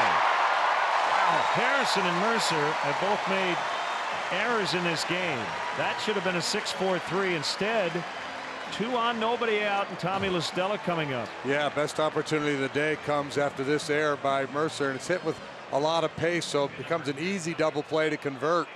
And he got in a bit of a hurry here, trying to get into a throwing position, never secured the ball.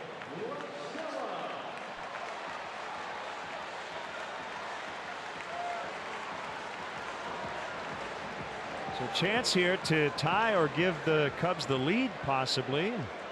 Kyle Hendricks a chance to get a win. He went 5, allowing 3 hits and 1 run.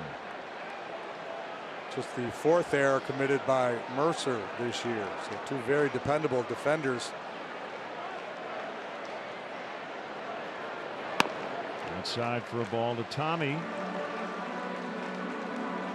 Leads the league with 12 pinch hits. Nick Williams has done excellent work in this spot as well.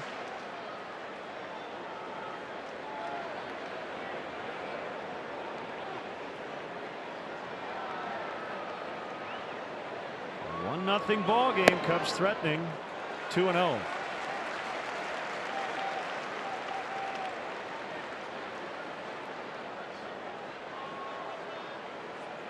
He was able to pitch around the Harrison error in the 3rd. He's really going to have to pull a rabbit out of his hat here.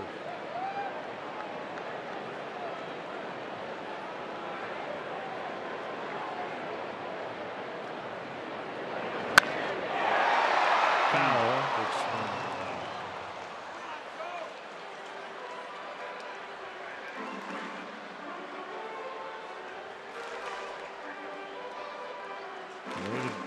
Happy birthday wishes, Hannah Harrell and Nick Knowles.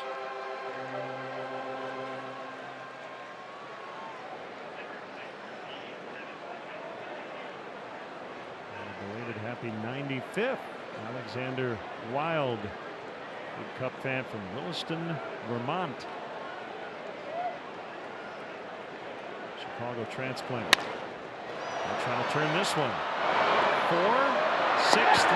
Boy, Harrison and Mercer were very deliberate after both making errors earlier, and they do turn it.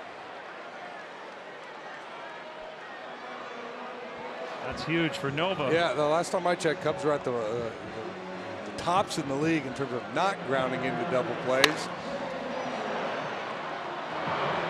That's a huge one. And now an opportunity for Baez to be a hero and get this run home.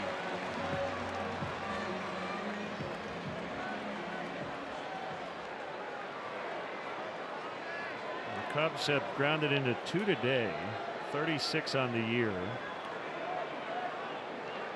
They were tied with the Yankees and the Pirates for the fewest GIDPs in baseball. Baez nails away and misses. He is 0 for his last 16.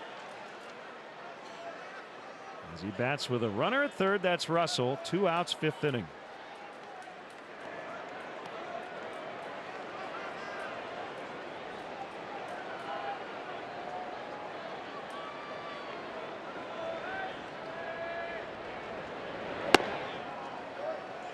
Has worked around so far 2 errors.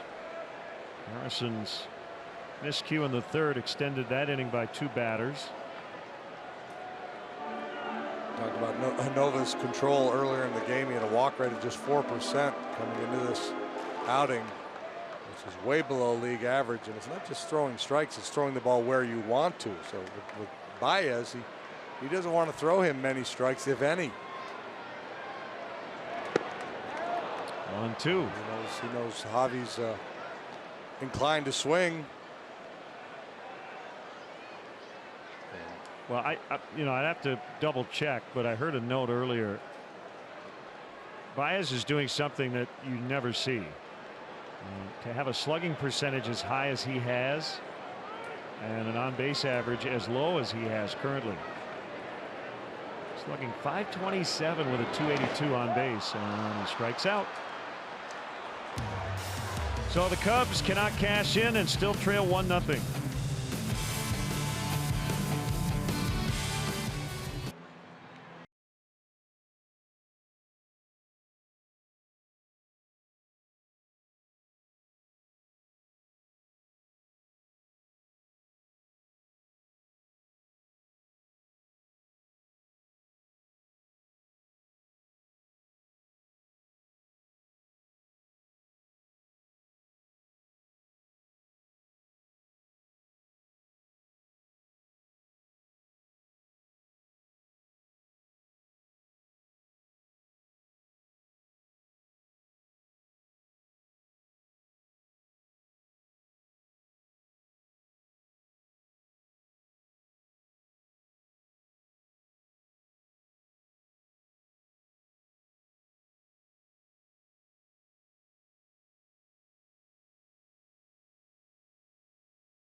This Bud's for you. We'll have the Harry Carey video on the big board. Leading the stretch. And the 6th inning is brought to you by Meyer. True Chicago fans.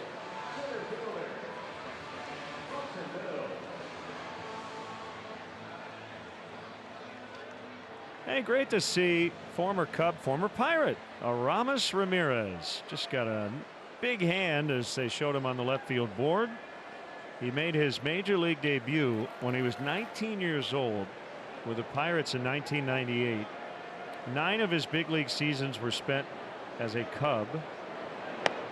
And was an all-star twice as a Cub. Later with Milwaukee, hit .294 with Chicago and 239 homers. Was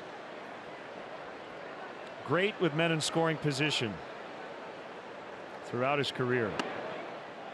And, pretty underrated player.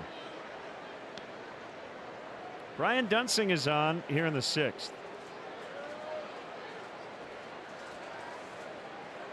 A doubles machine. He had 50 doubles to lead the league in 2012. A drive out into right. And it's going to bang off the wall. Hayward will get it back in quickly, but Meadows has a sliding 2-base hit to start the Pirates' 6th.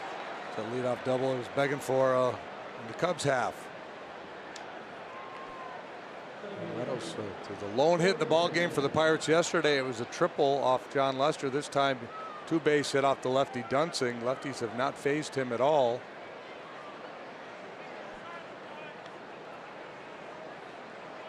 So a man in scoring position with nobody out. We want to send out a happy 10th birthday to Ethan Bradley. Great to see Ethan. The whole family out here. His dad Ben, WGN. Corey Dickerson has flied to left twice.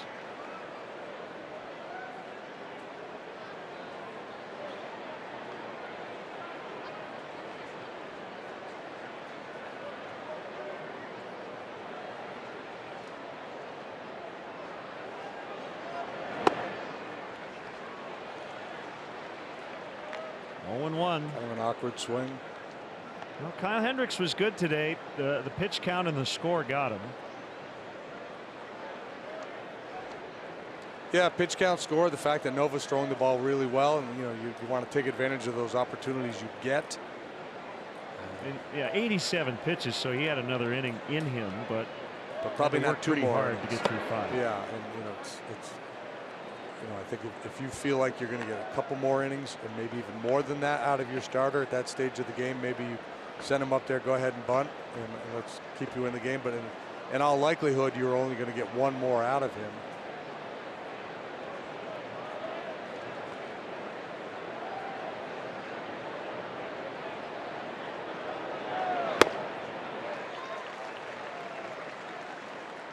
One and two.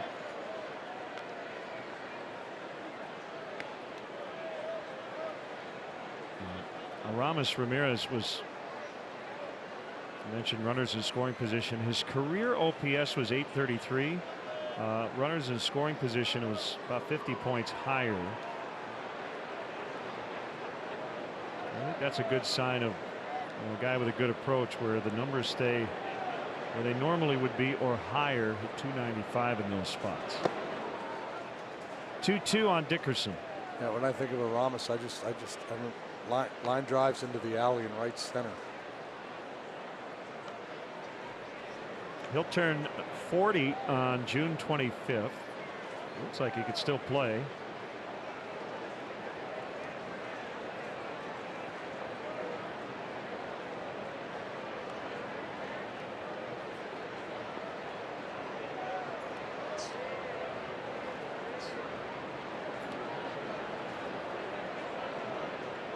Pause by Dunsing. 2-2 pitch. That's going to move Meadows to third as Baez will get Dickerson. Speaking of Ram, we tie it all in. Cubs upcoming schedule brought to you by Ram Trucks. Ram Trucks, Guts, Glory, Ram. The series coming up in Milwaukee. It's a big one. Cubs have won 7 of the first 8 in the season series. We will have game 3 on Wednesday afternoon right here on WGN. A former Pirate, Cub, former Brewer as well, Aramis Ramirez. He was an NL Central kind of guy.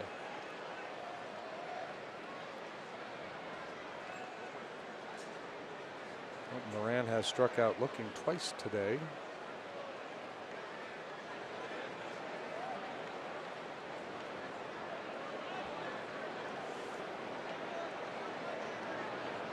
Pirate bench today populated with all right-handed bats.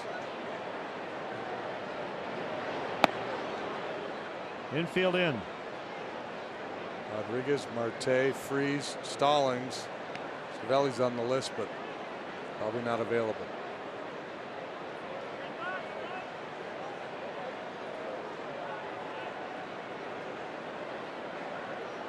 Bryant holds Meadows at third like a first baseman would.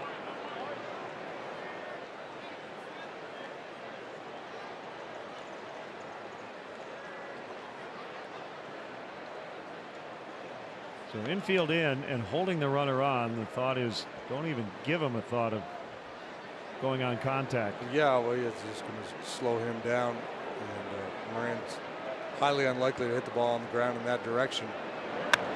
Although I would say this, and you could speak to it as a lefty. The lefty moved to third. Would you ever practice that? No, never. So Dunsing's not going to throw to third. So Chris holding on the runner.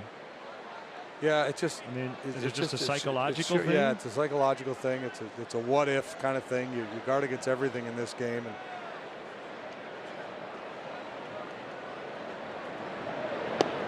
3-1.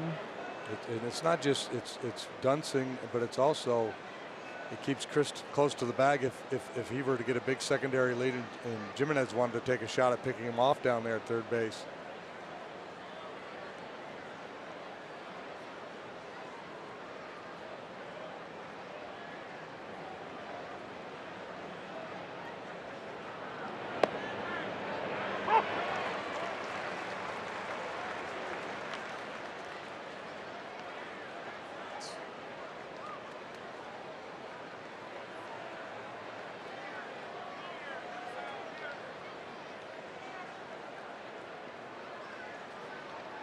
Full count on Moran as the Pirates try to add to their 1-0 lead.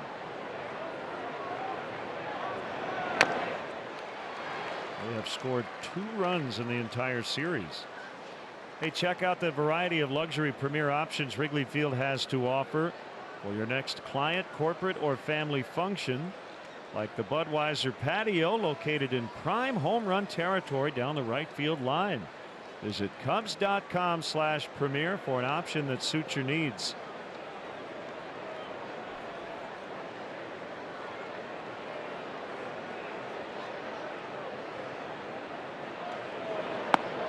Ball 4. Does set up a double play chance with Elias Diaz coming up. No Cervelli today. Diaz has had a nice offensive year in a backup role and may lead the majors in OPS in terms of catcher tandems.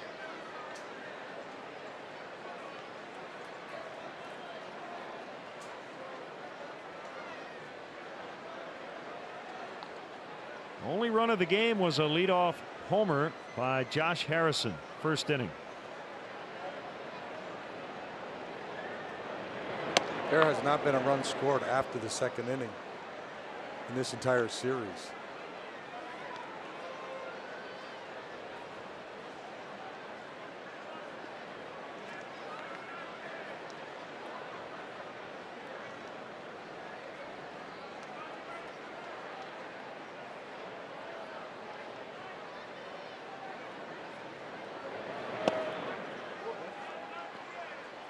Two 2-0 to Diaz. Cubs won the finale of the Philly series 4-3. Game 1 of this series 3-1. 2-0 yesterday.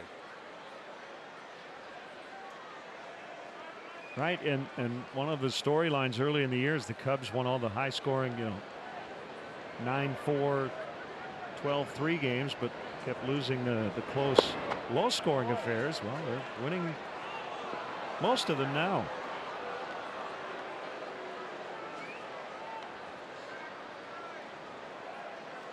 That's right-hander Luke Farrell in the Cubs bullpen.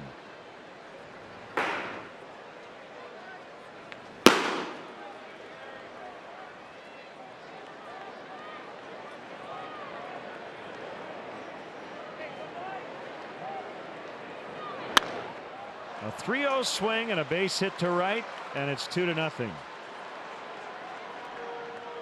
Elias Diaz with the RBI single.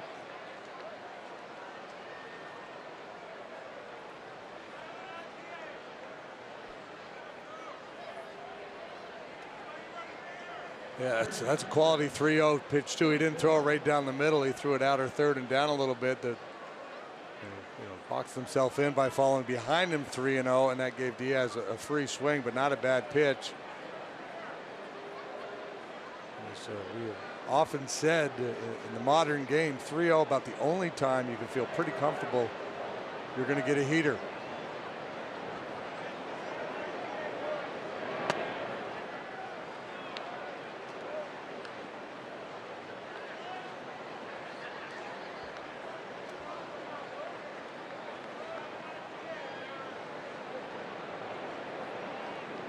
Pirates have their first hit of the series with a man in scoring position, so they were 0 for their first 19 before that hit.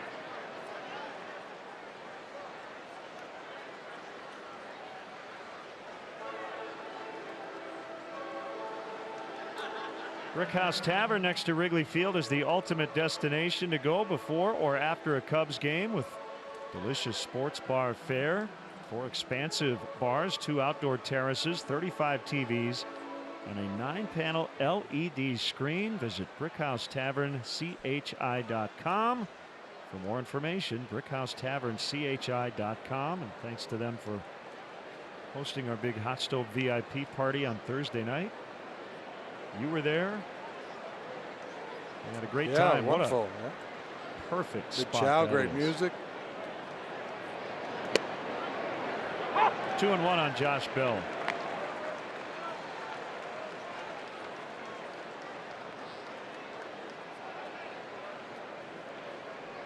Bell has been very patient here this afternoon.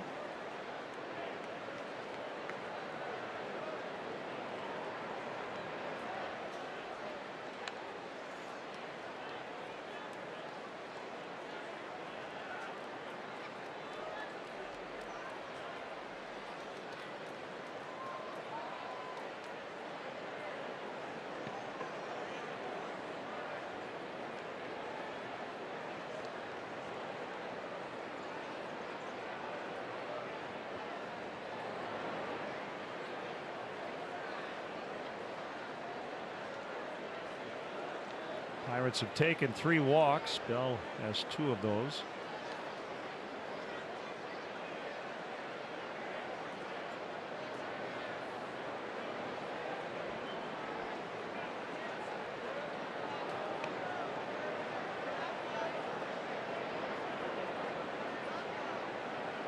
And sometimes you get in a slump. And now Jimenez with another mound visit. So the Cubs will have 3 remaining. Sometimes you just are swinging too much, right? And it sounds counterintuitive, but to get out of a slump, you might have to just watch a little more. Yeah, see more pitches, be a little more discerning. The inclination is to try to swing your way out. So we're seeing with Javi. I mean, he's inclined to swing anytime, but he looks to me like he's really pressing now.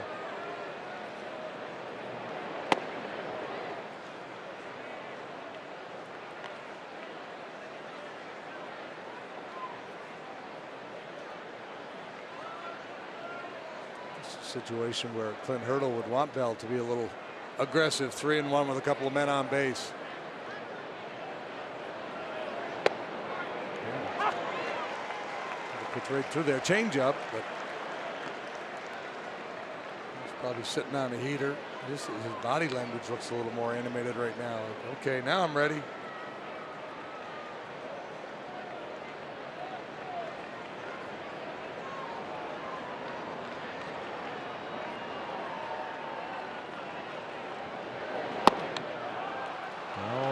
On again, and the bases are loaded.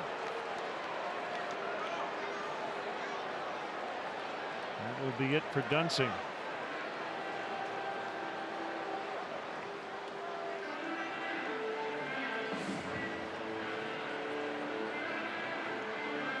Pitching change, 6th inning, 2-zip Pirates.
Kings of Leon. The song is Fans. And Luke Farrell will try to get out of a bases loaded 1-out situation. A run already in for the Pirates here in the 6th. He faces Gregory Polanco. Yeah, he's pitched in some high leverage situations, including last time out, that beautiful job he did in the extra inning game in New York. Pitched 5 scoreless to get the win. Elevated fastball, a real good slider. The keys to that performance.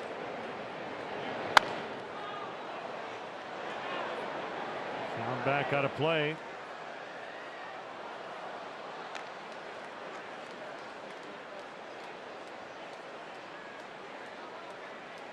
It's been 8 days since he's been out there. Game in New York, 5 innings, 2 hits, a couple of walks, 7 strikeouts.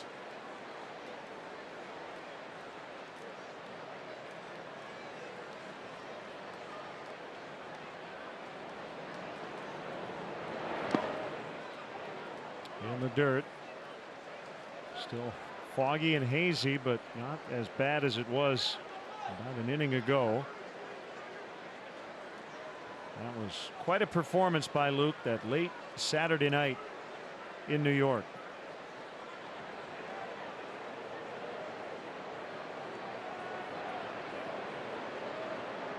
And his 1-1 is taken for a strike. Nice job by Jimenez framing that backdoor slider. Jensen Visconti, the rookie umpire behind the plate today, done a pretty good job.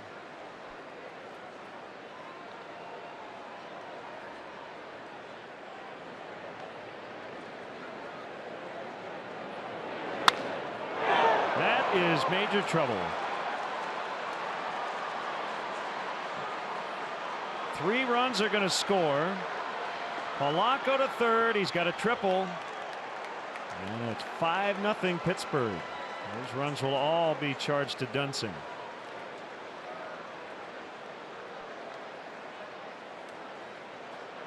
Looked like they were trying to go upstairs with a fastball. Luke just didn't get the pitch up high enough.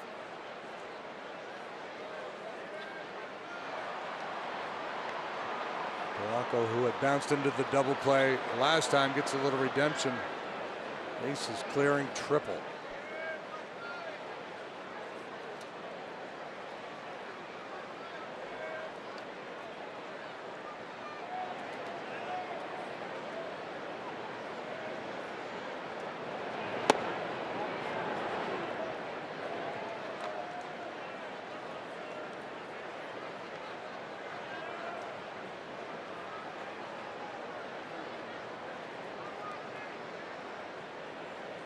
Well, just a matter of time before this offense busted out of it. And today's the day.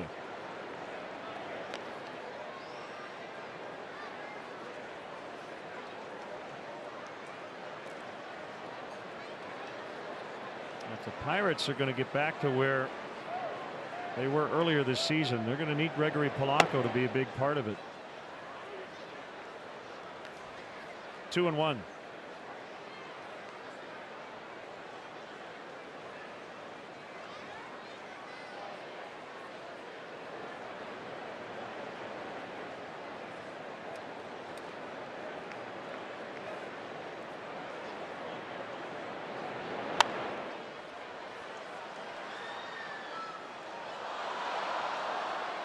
Quality baby. Yeah. Maybe a Cubs rally baby. The bottom of the inning.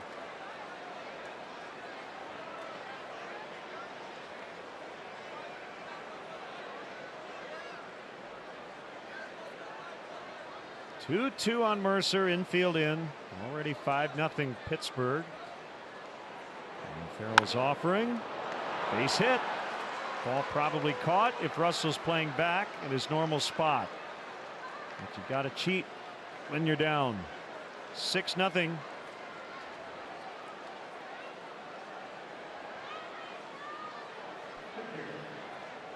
That's the way it goes sometimes with a struggling club. When the dam finally breaks, everybody relaxes.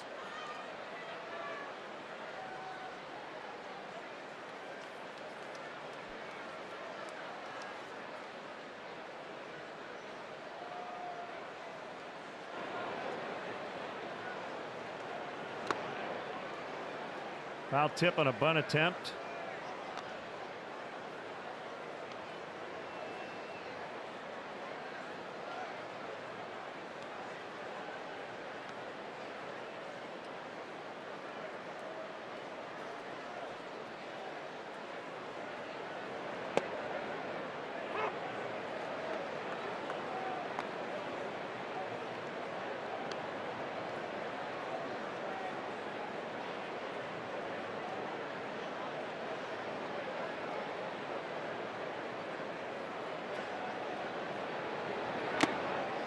Curious to hear what Joe has to say after the game. I'm sure he'll be asked about why not Dunston for one more with the left-handed hitting Polanco coming up.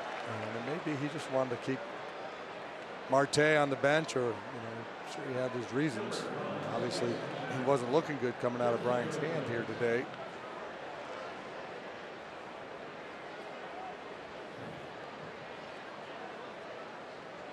Harrison, the 9th batter here in the 6th inning.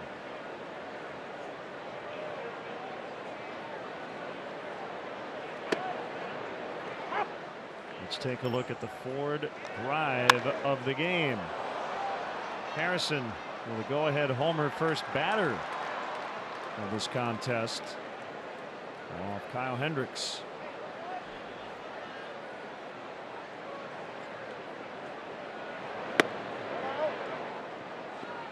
One ball, one strike.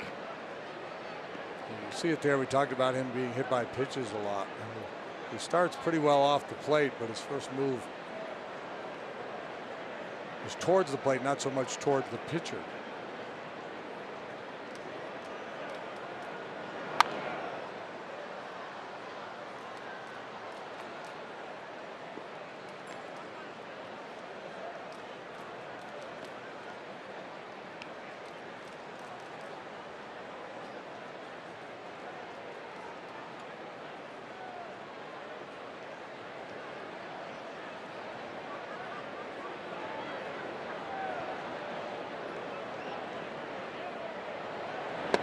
Swing and a miss. Finally, it's over, but the Pirates with some damage. 5 runs to make it 6-0.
Budweiser, join the team that enjoys responsibly. Budweiser reminds you to drink wiser.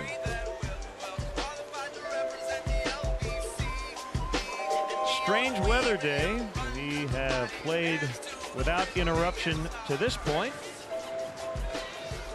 Brief shower during the national anthem. Great job by the Mesmers. They weren't affected a bit.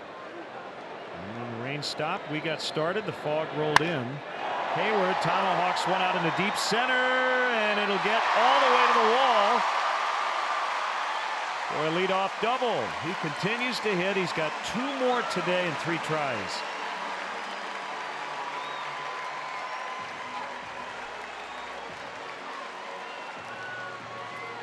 Across the top of the zone, up above the belt. Gets extended. His first move was across when it should have been back. Don't think it would have mattered. Lead double for Hayward.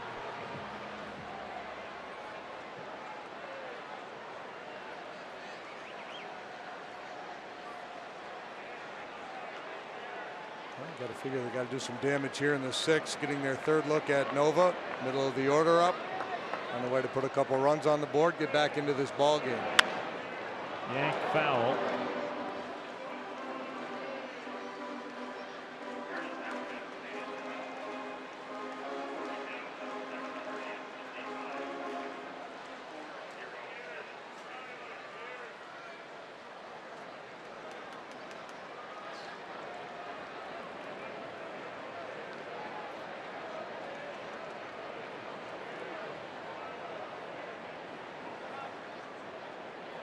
There's 1 strike pitch. Low. 1-1. Cubs have had a couple chances here today, and the Pirates helping them out with errors, but give Nova credit. He did not flinch. And now he's got a 6-run cushion.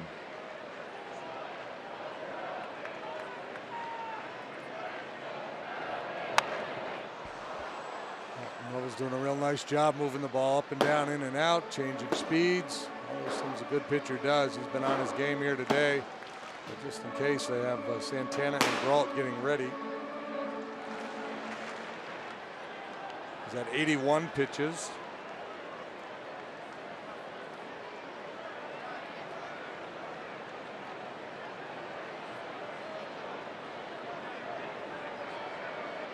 And on the edge most of the day, not many pitches over the heart of the plate.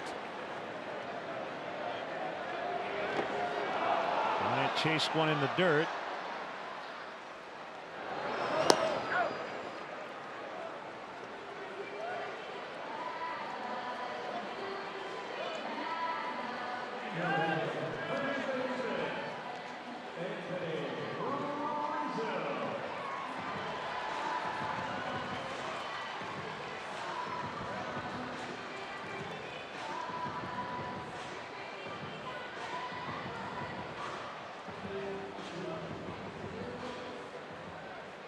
Brewers are down 1 in the 9th. They have runners in scoring position with 2 outs in Philadelphia.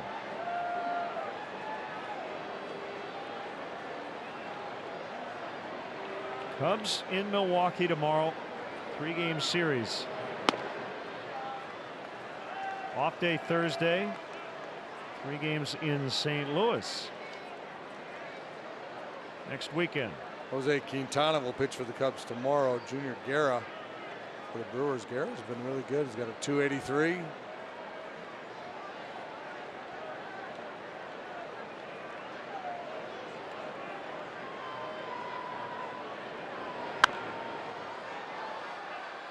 Fouled out of play. Let's get the probables for tomorrow.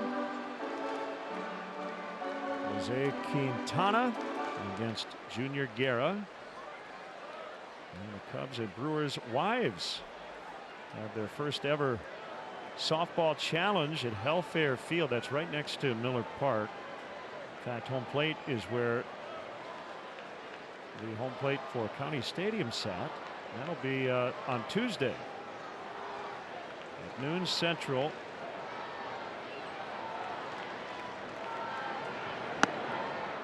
And it'll benefit the RBI programs in both Chicago and Milwaukee. I can tell you the Cubs wives are taking this very seriously. How so? Like having practices and such? I'm not sure how much practice. I know talking to a few of them, they're fired up. They're playing to win.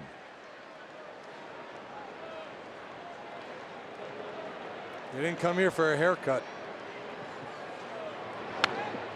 Hold on. No.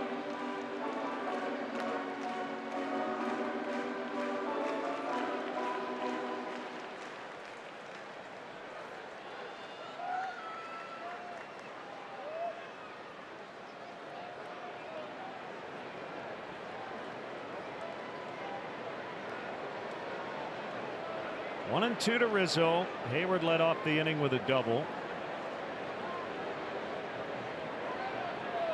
Cubs have had the leadoff man reach 4 times in the first 6 innings.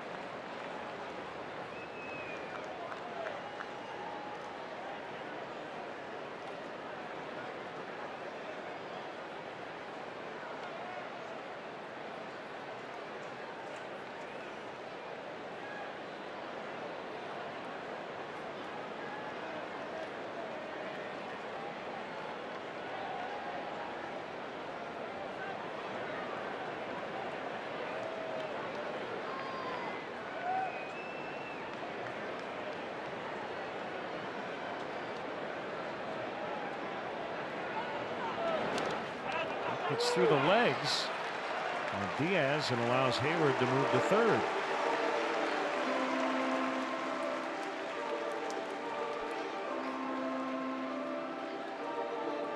Breaking ball down.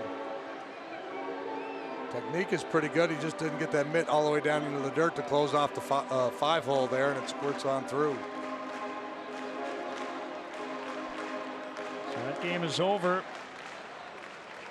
And right now, virtual tie for first. Even though the Cubs are trailing 6-0 in the 6th. Infield back with this big lead.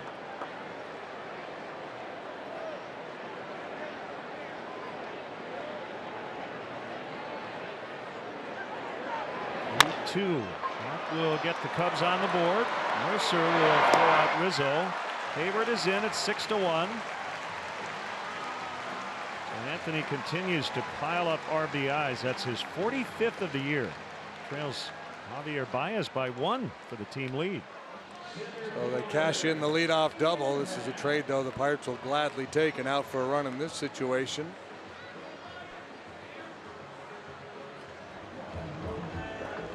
Got to start somewhere. That was really slowing things down here.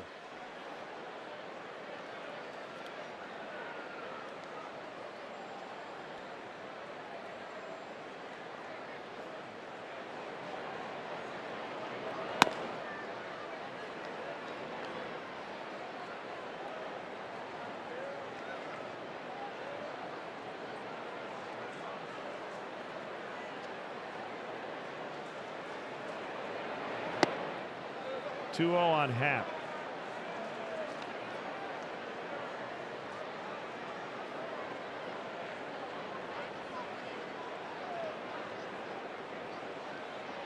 That's his old reliable.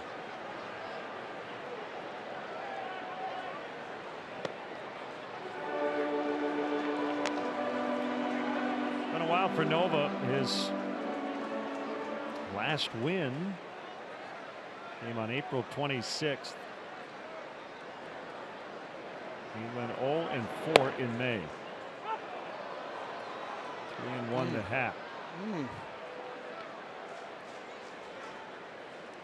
3-0 Leo there.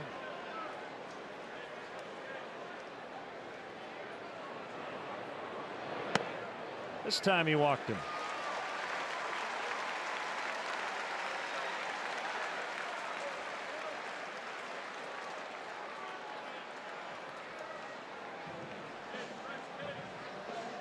That's going to be it for the starter. So Nova will end the day after 5 2/3.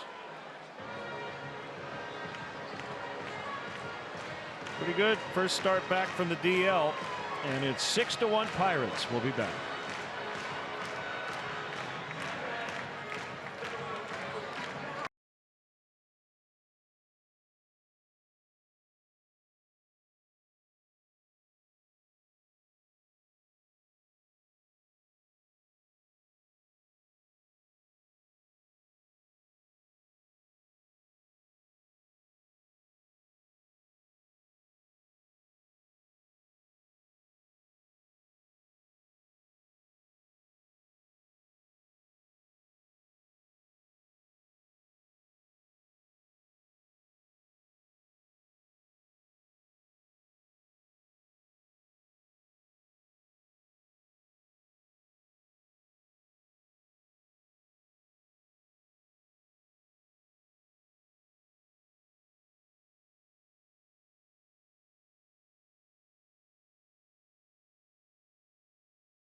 night and weekend games, and a free bike check located near the Addison Red Line Station.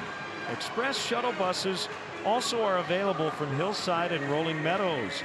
Check out available transportation and parking options at Cubs.com/transportation.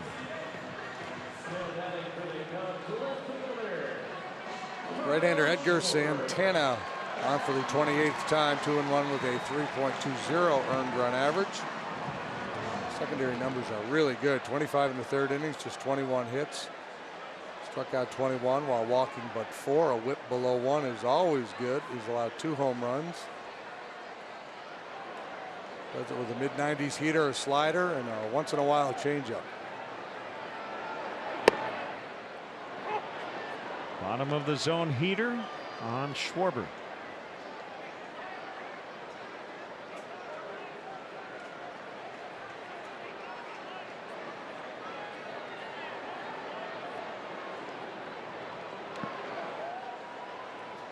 Big blow in this game. A bases clearing triple.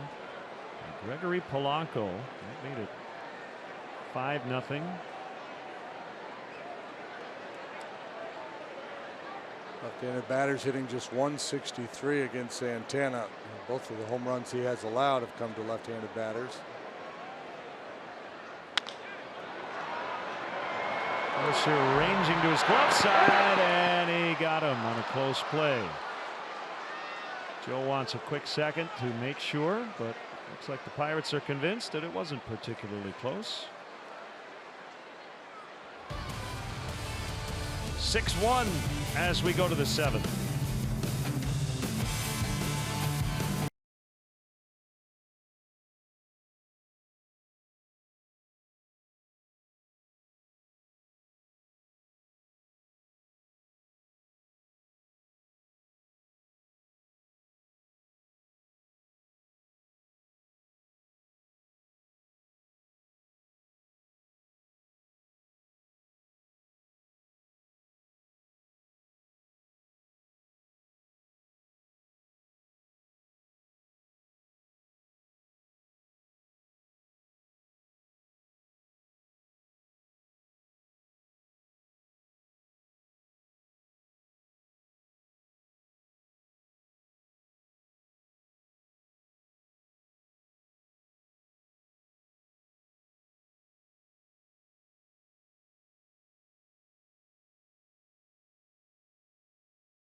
And follow along for your chance to score free beef sandwiches throughout the season.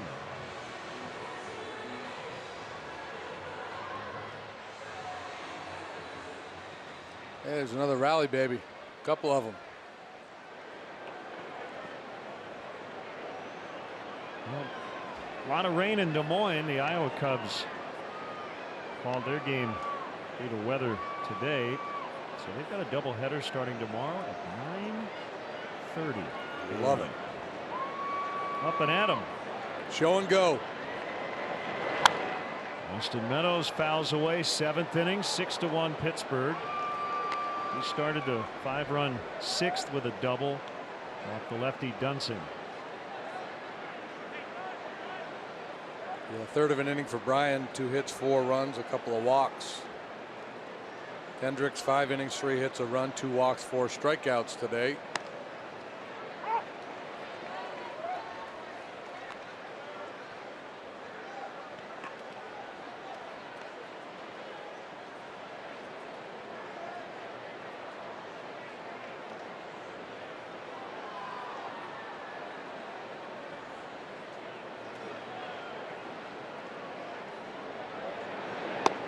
called. Strike 3. So on this date in 1921, a fellow by the name of Babe Ruth hit his 120th career home run. And with that home run, he took over the home run leadership all time. Held it, of course, until Hank Aaron passed him. So the question is, who was Major League Baseball's all-time home run leader before Babe Ruth?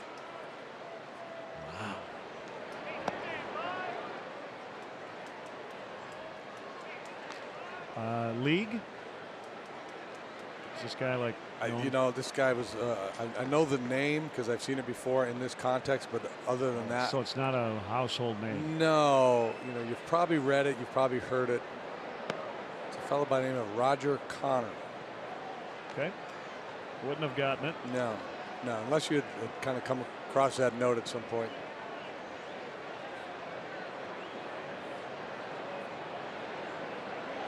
He may have played in more in the 1880s, 1890s. So what year? 1921. 1921. So yeah. So 1921 and 1974. So he held that record for 53 years.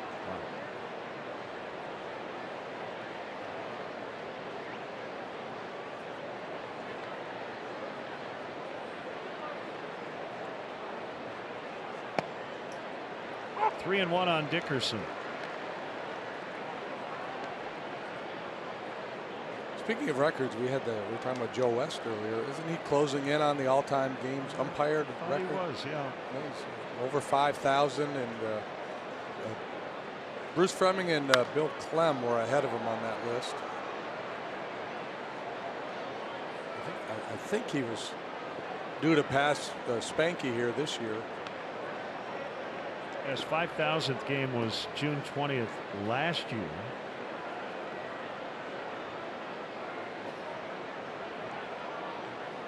When Joe broke in '76, he was the youngest ever, 23 years old, a big league umpire. Fleming 51.63. Joe started the year with 50.75. So yeah, I would say maybe August.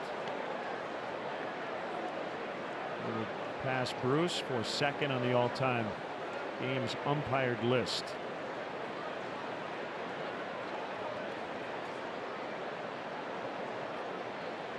"40 years plus for Joe West."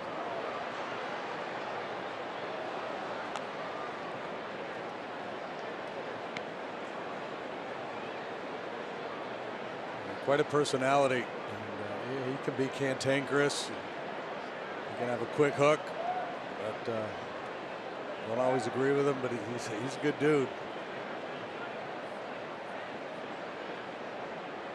So a great athlete when he was younger. And still a very good golfer. He was a quarterback in college. Backswing there. At Elon.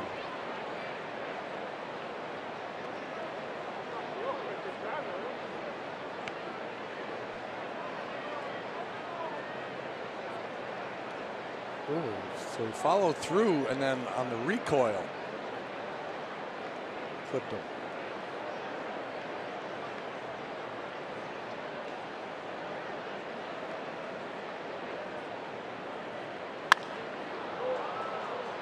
Schwarber and left.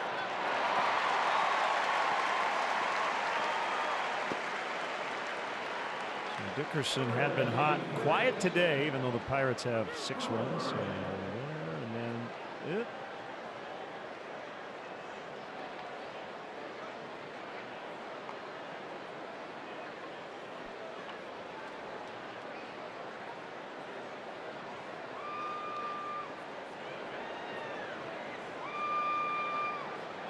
yeah, Joe writes music, writes and performs music, and on his bio it says he's performed at the Alameda County Fair in California, North Carolina State Fair. They released a couple of CDs along the way.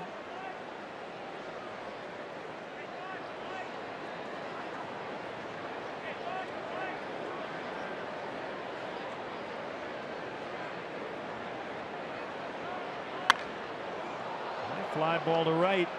Back on it is Hayward.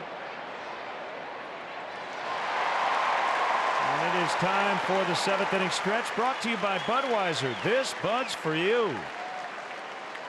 For this afternoon stretch, please direct your attention to the outfield video boards. All right. Let me hear you. Good and loud. A 1, a 2, a 3. Take me out to the ball game. Take me out to the some peanuts and Cracker Jack. I don't care if I ever get back on its room. Looking for the Cubbies. If they don't win, it's a shame. For it's 1, 2, 3 strikes you're out of field.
Underway here in the Cubs 7th. Edgar Santana to Addison Russell. Swing and a miss. And a good slider.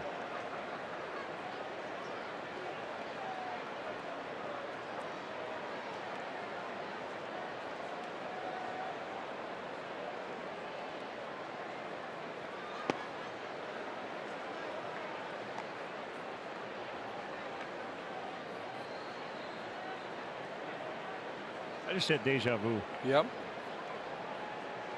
What's going to happen next? No, it was it was our Joe West conversation. I feel like We had it before. no, I feel like we had one of these conversations where we were talking about Joe, and it might have been like a 9-1 game or something. Maybe we ran into an umpire supervisor the next day, and he said, man, you guys must have been really searching for material. I don't know if that actually happened, but it just feels like it did.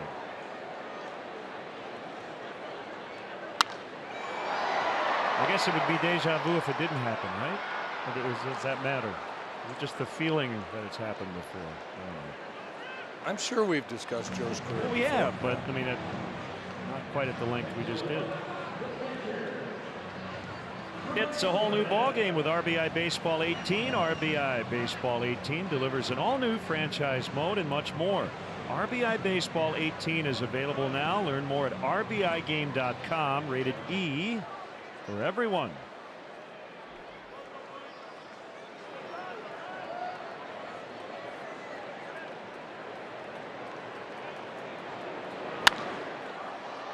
Fouled away by Jimenez. So the definition of deja vu is a feeling of having already experienced the present situation. So I think that counts.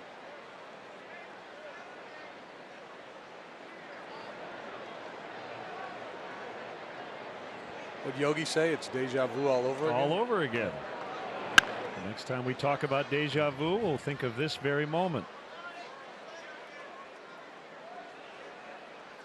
The thing about Yogi is, you know, all of those hilarious phrases, they're very thoughtful. Some of them, yeah, you can do. Pretty pithy stuff. A little deep, yeah. Nobody goes there anymore. It's too crowded. Mm-hmm. It makes a little sense when you think about it.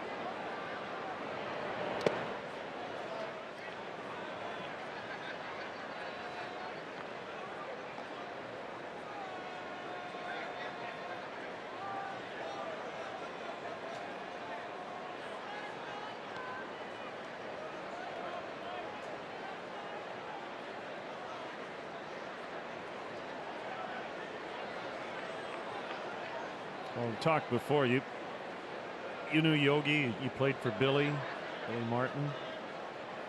You've read a lot about both guys, but I'm sure you've had moments where you would love to have been back when they were just kids, right? Just getting to the big leagues and what they would have been like to be around early in their careers, because they were such great characters as managers.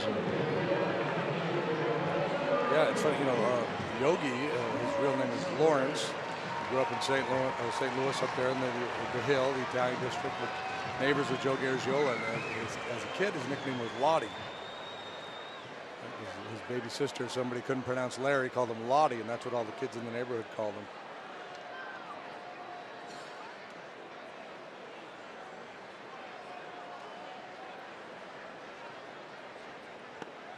Swing and a miss by Ben Zobrist, pinch hitting.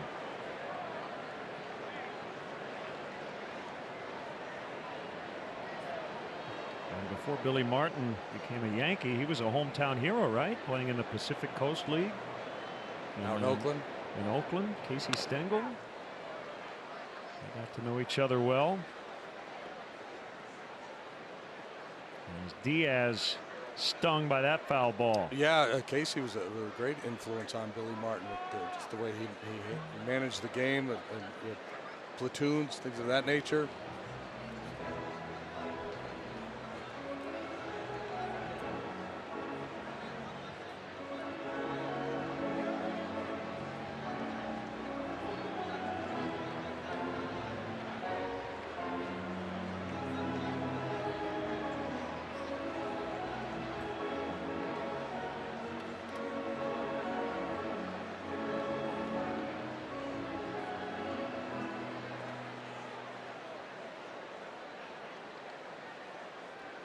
Yeah, that's the one thing about this game, I think more than any other, the idea of just kind of passing down that wisdom from generation to generation.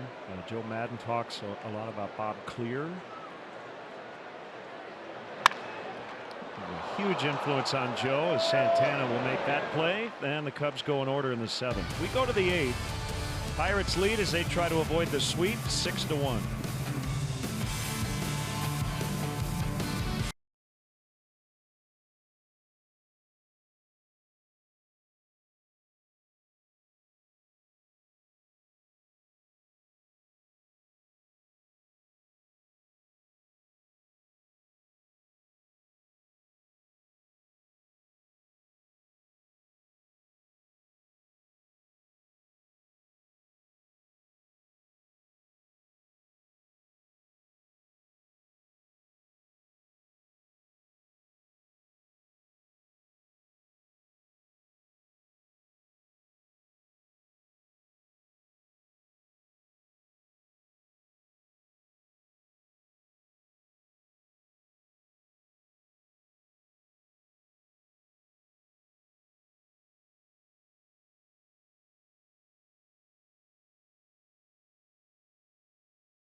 Mark will hit the air at 12:45 with a special leadoff man. First pitch just after 1 o'clock Central.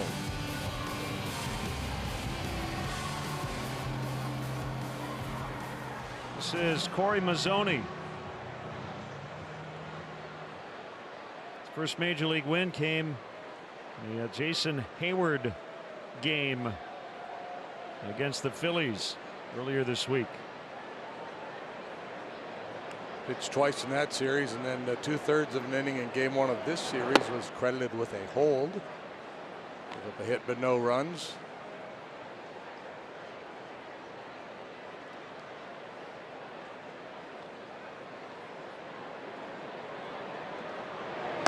Swing and a miss.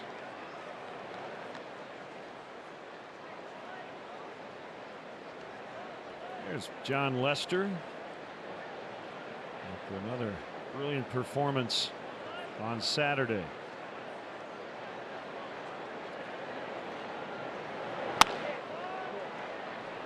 In is Hayward, and he'll grab it. Bird out there flying around that kind of got in his way. Let's step aside and see what's coming up on WGN.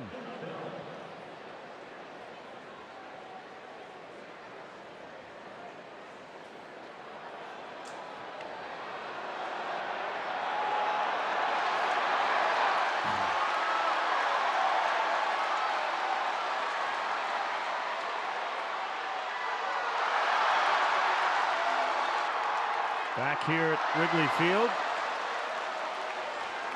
Ken and JD and our WGN Sports crew.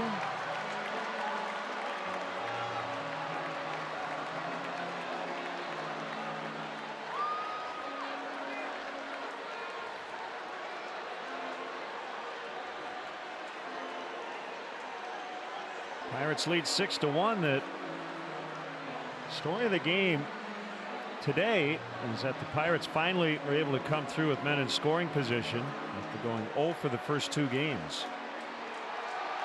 They are 3 for 6.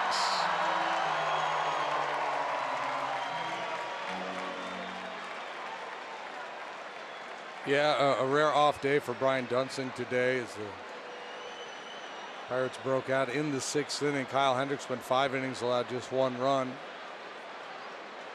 A double walk, single walk off of Brian, and then Polanco hit the bases clearing triple off of Luke Farrell. Pirates bullpen has really struggled for a good while now, but today it was the Cubs pen who leaked a little oil.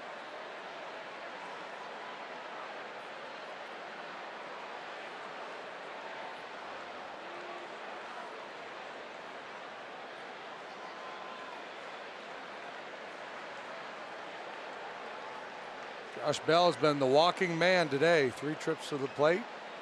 3 times he has drawn a pass.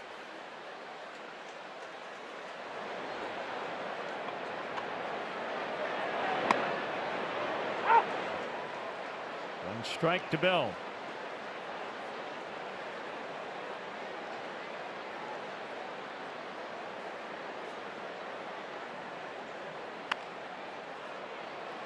Squibbed to third. Tough play, Bryant.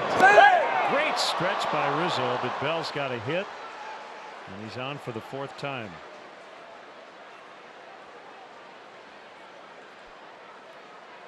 Yeah, that'll boost the on-base percentage. 3 walks and a ground ball to third turns into a 4-reach day. Good try here by Bryant. Bell's a big guy, but moves well, and he was safe.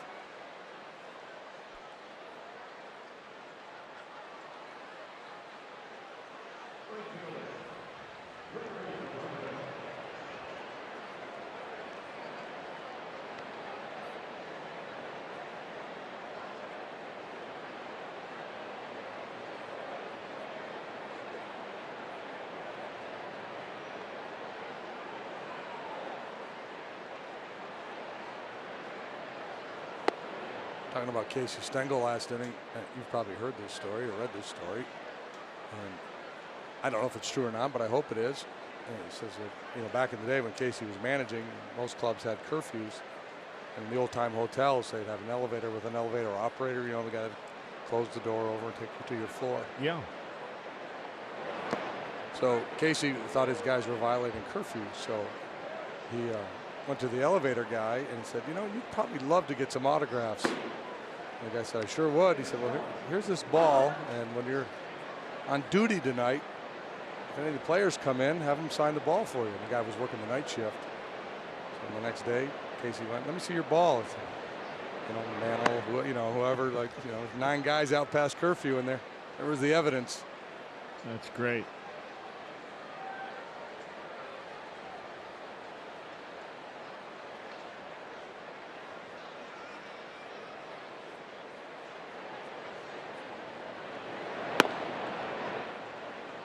Blanco draws the walk. Before the game today, Joe got a chance to catch up with Sister Jean, Loyola Ramblers basketball team chaplain. And she stopped by Joe's office.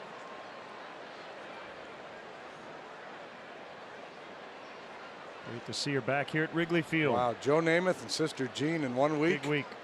Joe's on a roll.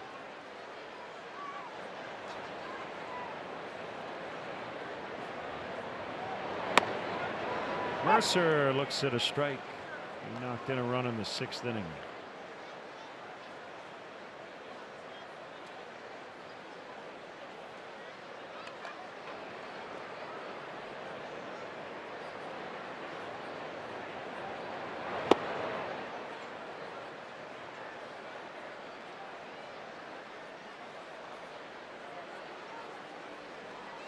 Different environment weather-wise for the Pirates for their next series. They'll be in Phoenix. You know it's triple digits down there now.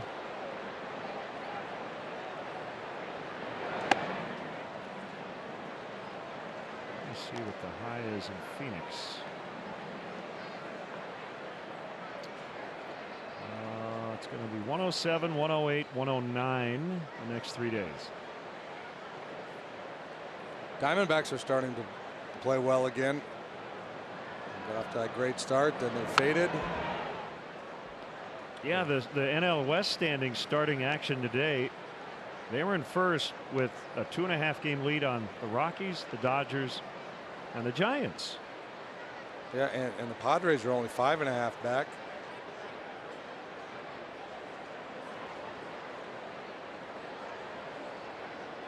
Over the last 10 games, everybody in the division 7-3 except for the Rockies. They're just the opposite, 3-7. Paul Goldschmidt has gotten hot.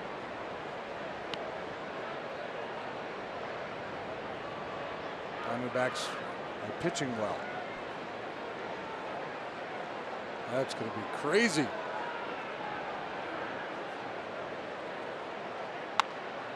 D-backs lead the Rockies today 4-0. Bottom of the 6th in Denver.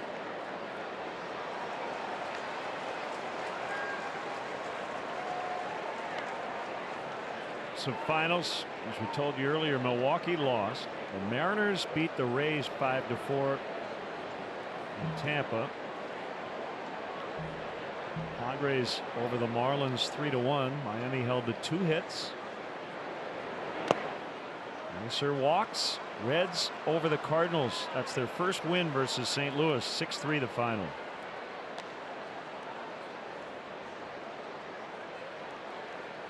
Indians 9, Tigers 2 in Detroit. That's a final. Blue Jays beat the Orioles 13-3. White Sox over the Red Sox at Fenway 5-2.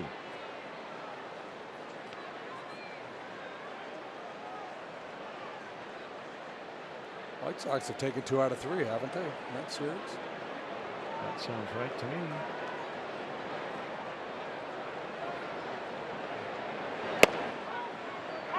Giants lead the Nationals 2-0, top of the 4th. Nationals put Steven Strasburg on the disabled list with the shoulder inflammation or discomfort, something in the shoulder.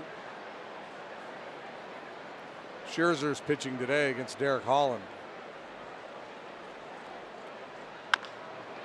Bounce to third, knocked down by Bryant. Out recorded at third. Run scores 7-1.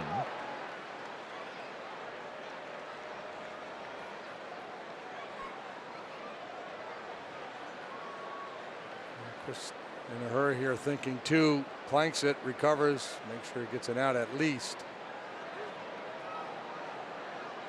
Fortuitous bounce off the leg.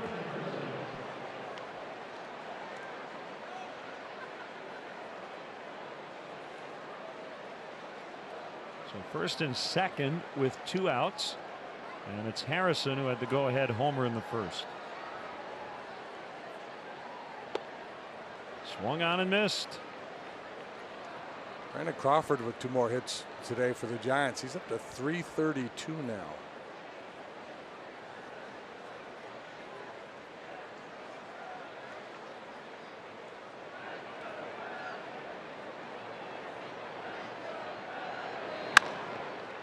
Bounce to the shortstop. Russell throw to second in time. We go to the bottom of the 8th. It's the Pirates 7 and the Cubs 1.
Is a winning homestand no matter what. Cubs are 4-1. Took 2 of 3 from the Phillies, and the first 2 against the Pirates, who have a big lead here late, and it's right-hander Kyle Crick to pitch for the visitors. Pirates got Crick from the Giants in the Andrew McCutchen deal this winter. He was 0-0 with a 2.61 ERA as he pitches for the 23rd time, second time in this series. We also saw him in Pittsburgh. Fastball 95-ish and a good slider. Facing Javier Baez. Top 3 in the order. Javi leading off for the second time this season. 0 for 3. He did reach on an error his second time up.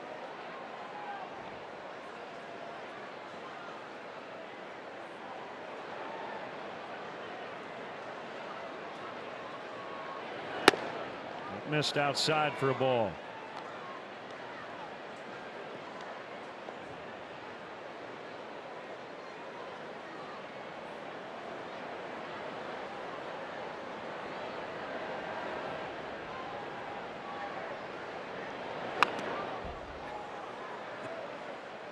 There's a seagull in the infield, and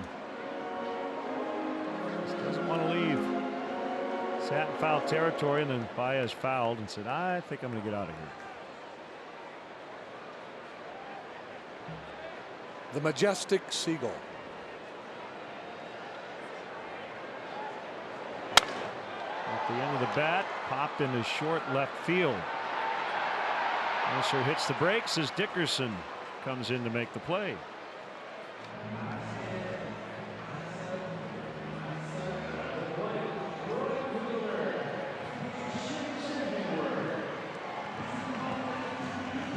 Hayward 2 for 3, a double, and the only Cubs run. An average of 274.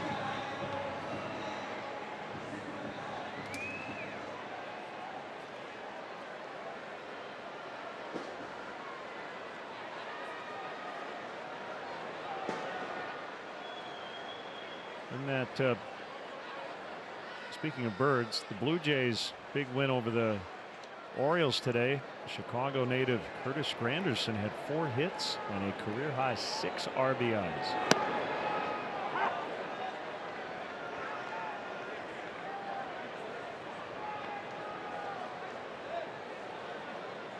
What a career he has had. Apparently still has something left in the tank. And one of the better guys you'll meet in this game.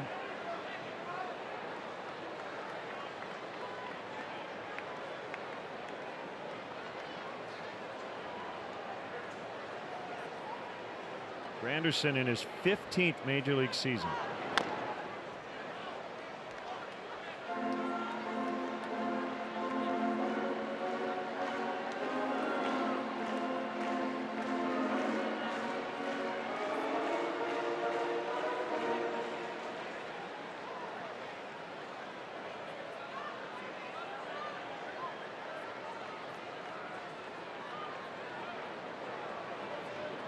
Crick's 1-2 is line foul.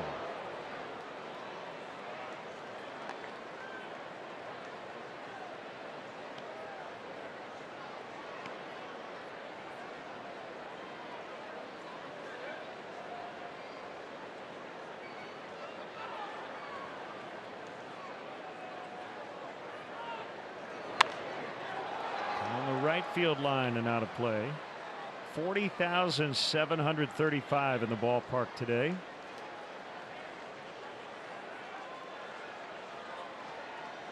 Very well attended homestand. We have been over 40 every day this week.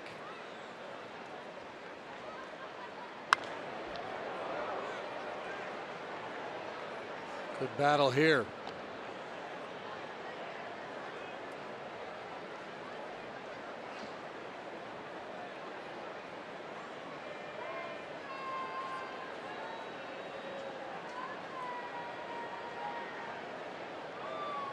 Crick from the stretch with nobody on.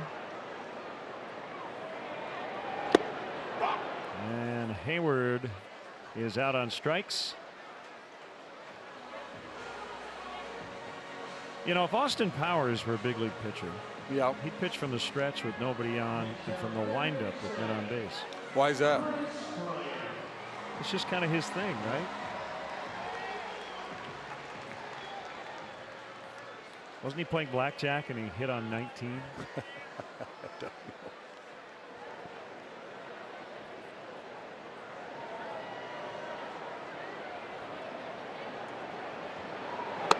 He does strike me as that kind of a guy.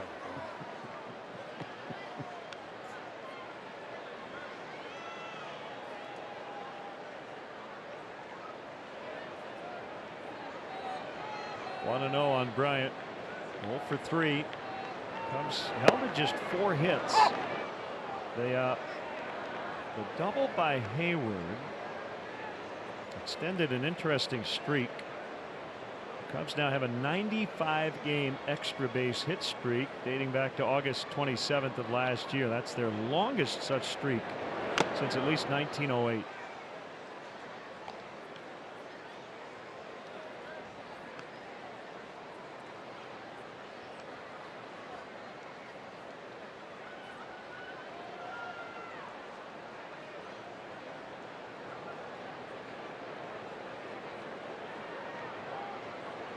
The 1-2 offer way outside. It's been a frustrating day for Chris. Good if he could get a little salvage here, get himself a knock. Ground out to third, a couple of strikeouts.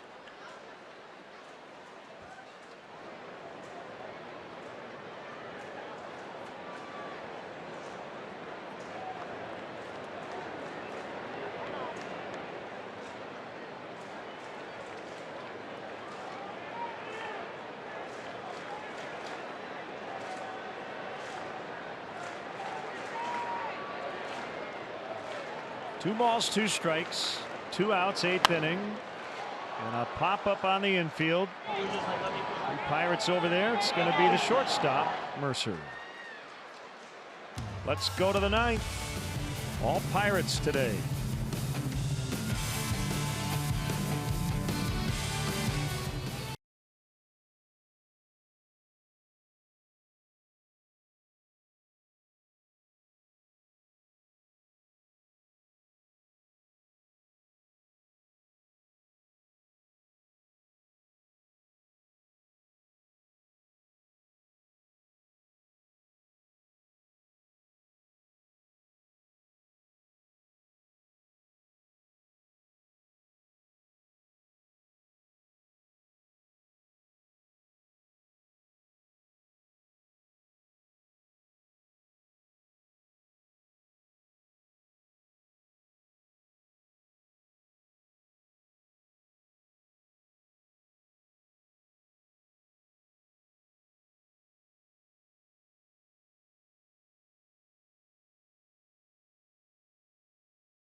Another strange weather day. We're about a mile off the lake. A lot of fog. We had rain earlier. We have not been delayed. Corey Mazzoni to Austin Meadows, ball 1.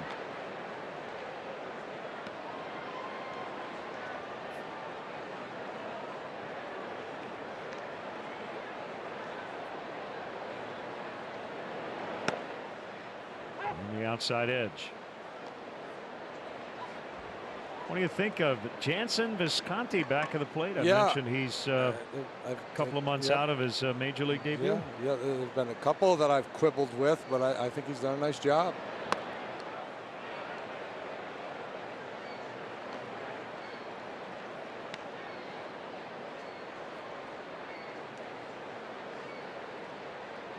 One and 2 to Meadows.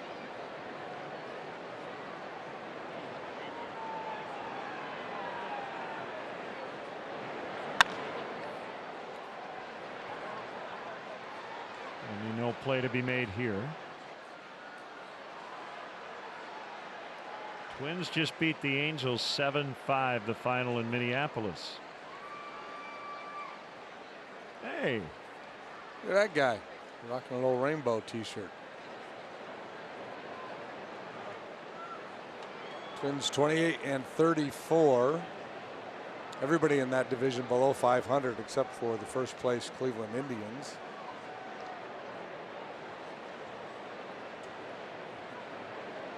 The Tequila Sunrise uniform.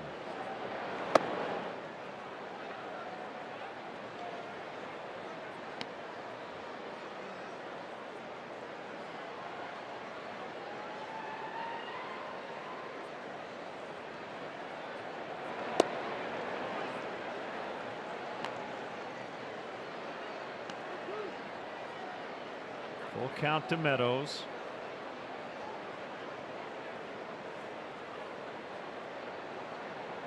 Here's the pitch. Fly ball to right. Back on it is Hayward. And he's got room.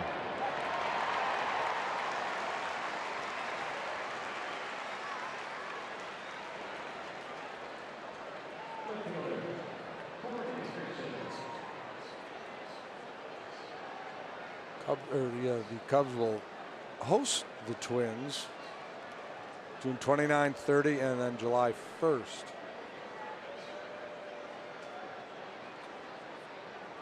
Starting tomorrow, they go into a stretch against some pretty good clubs. 3 at Milwaukee, 3 at St. Louis, home for the Dodgers, and a brief respite with 4 in Cincinnati before a 4-game set in LA.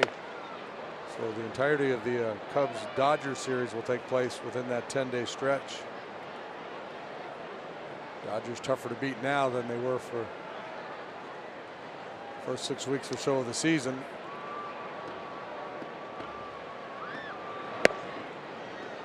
Right in there, it's 1-1.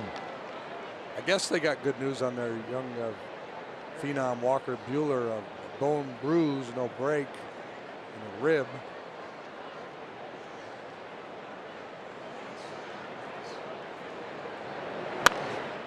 Hammered foul, look out. One of the really surprising stories of the season is what Matt Kemp is doing, a guy who a lot of folks thought was pretty much done.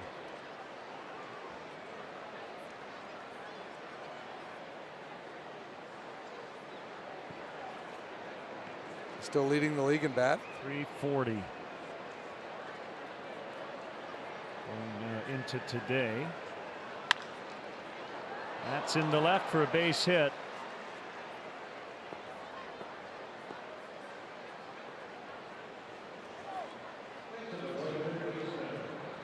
Yeah, just behind Jeanette 342, Freeman 341, Kemp 340. Well, Dickerson, he's now got a 9-game hitting streak.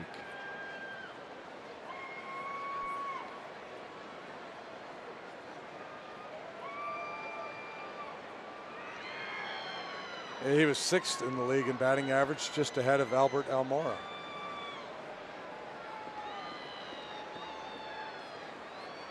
Yeah, already this year, including guys who've returned. The Dodgers have had on the DL Julio Urias, Justin Turner, Logan Forsythe, Rich Hill twice, Yasiel Puig, Corey Seager done for the year, Hyunjin Ryu, Clayton Kershaw, Tony Cingrani, Chase Utley, Kenta Maeda, Kershaw again, and the latest Dennis Santana, after 1 major league appearance, was scheduled to make a start. And he's on the DL with a rotator cuff. So you could say 32 and 32, they probably feel fortunate. Yeah. That's a good list of players.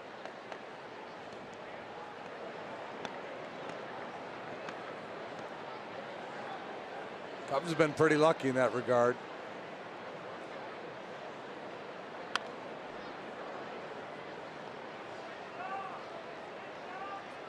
No real timetable on Yu Darvish. He has been playing catch off flat ground. No real update on when they expect him to kind of accelerate that process. And Carl Edwards Jr. also on the DL. He's got right shoulder inflammation. Mazzoni will wheel and fire and get the out at first.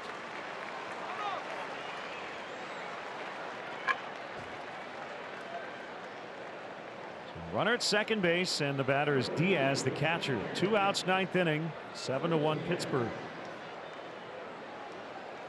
I think Eric Thames might be back tomorrow. If all goes well, like he was scheduled to be back for this Cubs series. I'd be curious to see what Craig Counsell does, because Jesus Aguilar, who's been playing first base, is having an outstanding season.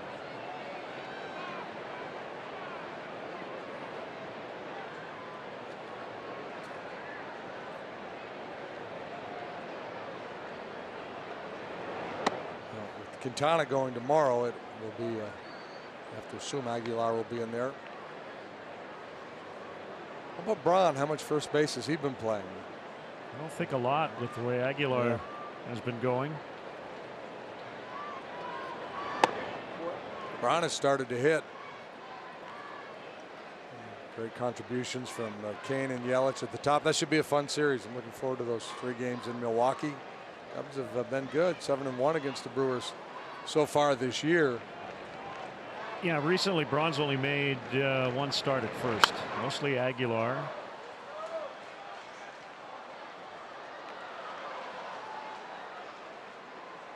And Braun has been playing a lot of left. Yelich playing both corner spots. Kane's been essentially an everyday starter in center.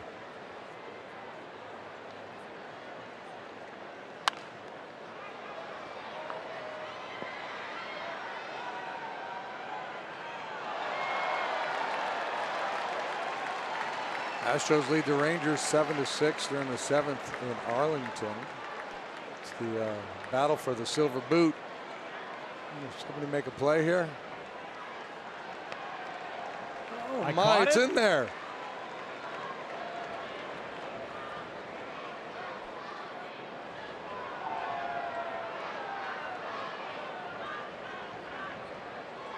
Mazzoni's 2-2. This is wide. Yesterday in that Astros-Rangers game, the Rangers left 17 men on base. Set a franchise record. Wow. 17 with 9 innings.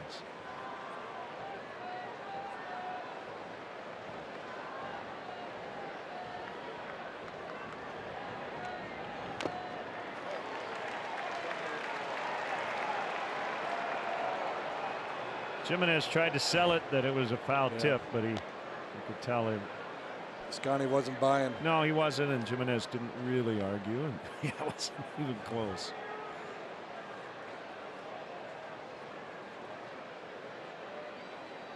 Chris figuring I got a rookie home plate umpire. Let's see if I can steal one here. So we'll try it again. And he gets Diaz. We go to the last of the ninth. It's 7-1 Pirates.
Mark Brady, Dave Turner, our director, Vince Lodel, our associate producer, our executive producer, Bob Borwald.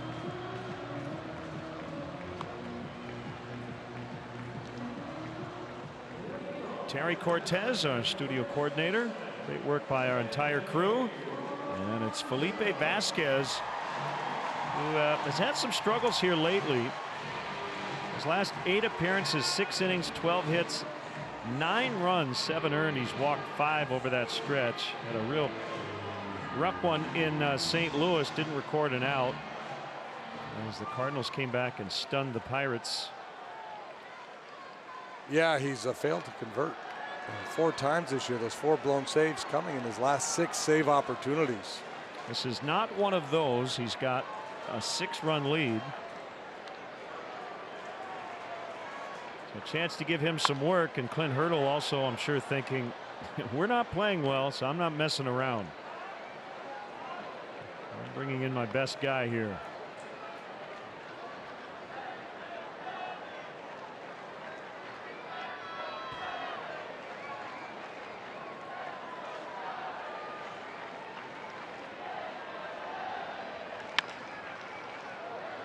Running ball foul.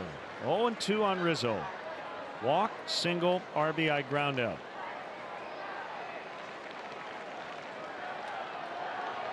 Vasquez from Venezuela, just 26 years of age, 97 to 99 with a heater. Every now and then he'll touch triple digits. Has a real good changeup.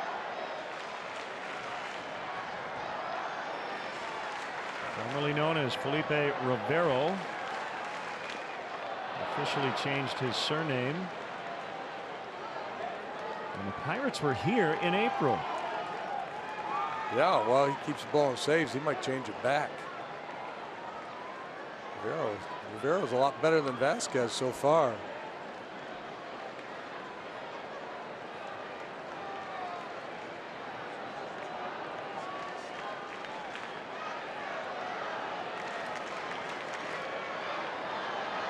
Oh, 2 on Rizzo. He chokes up.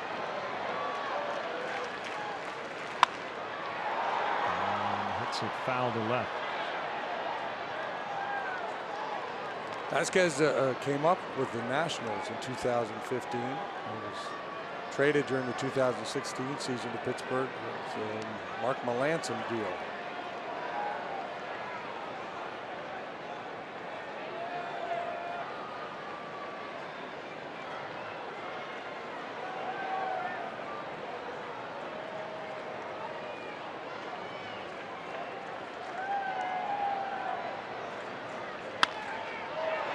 Ball toward right, smothered by Harrison from his knee, makes the play.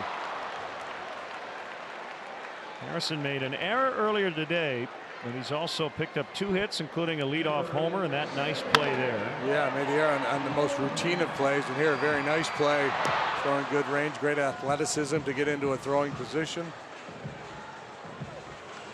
And with the bonus, he didn't even break his sunglasses. Could have easily have stepped on him.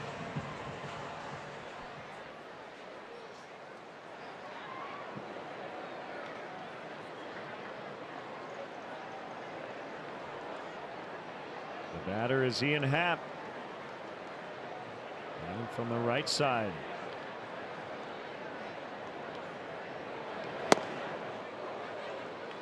Queso. Last year, hitters batted just 171 against this left-hander, and very little damage. 236 slugging percentage. My goodness.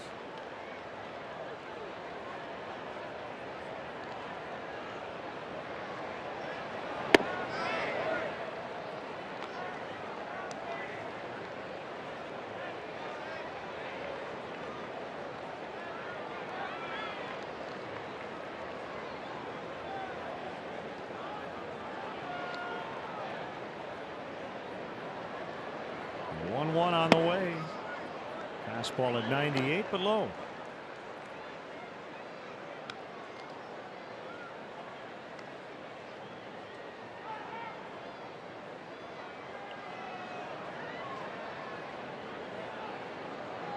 Season series not yet half over. It'll be 19 total. This is game 9. Cubs have won 5 of the first 8. 2-2.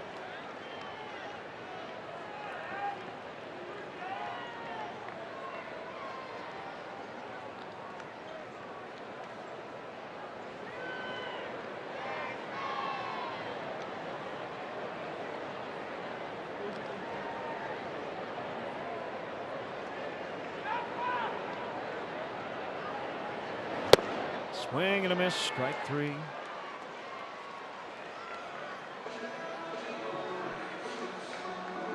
Change up.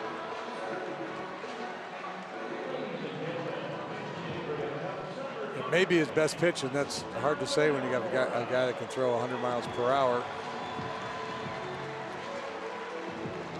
Almora for Schwarber with 2 outs in the ninth.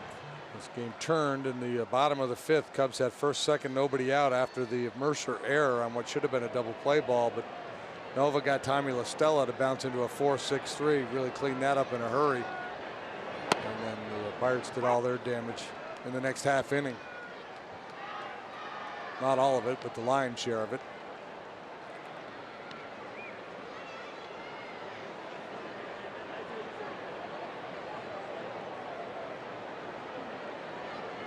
One strike on Almora.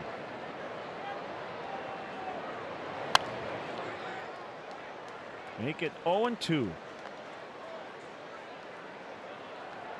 Pitchers of record, Nova and Hendricks, the starters. Nova 5 2/3, 1 run. Hendricks 5 innings, 1 run. But Hendricks left trailing, and Nova left with a big lead.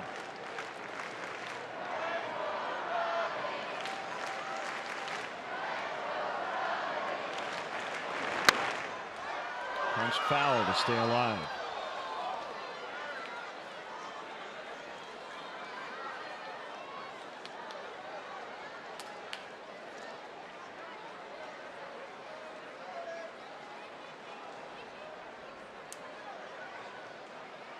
A rare day in which the bullpen has given up 6 runs for the Cubs.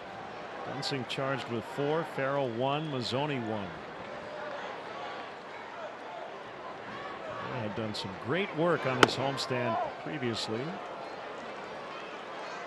1-2.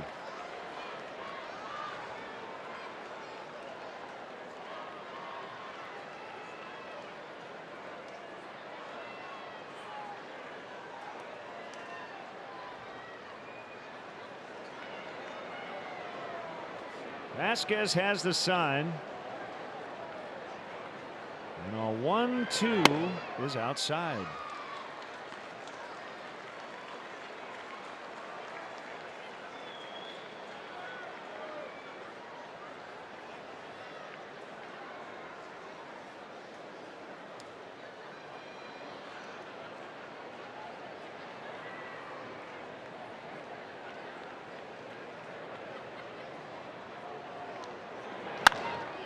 Hit pretty well, but not going to go anywhere today, and that's it. The Pirates salvage the finale. Cubs take 2 out of 3. They'll head to Milwaukee, a half game behind the Brewers tomorrow night. 7-1 the final.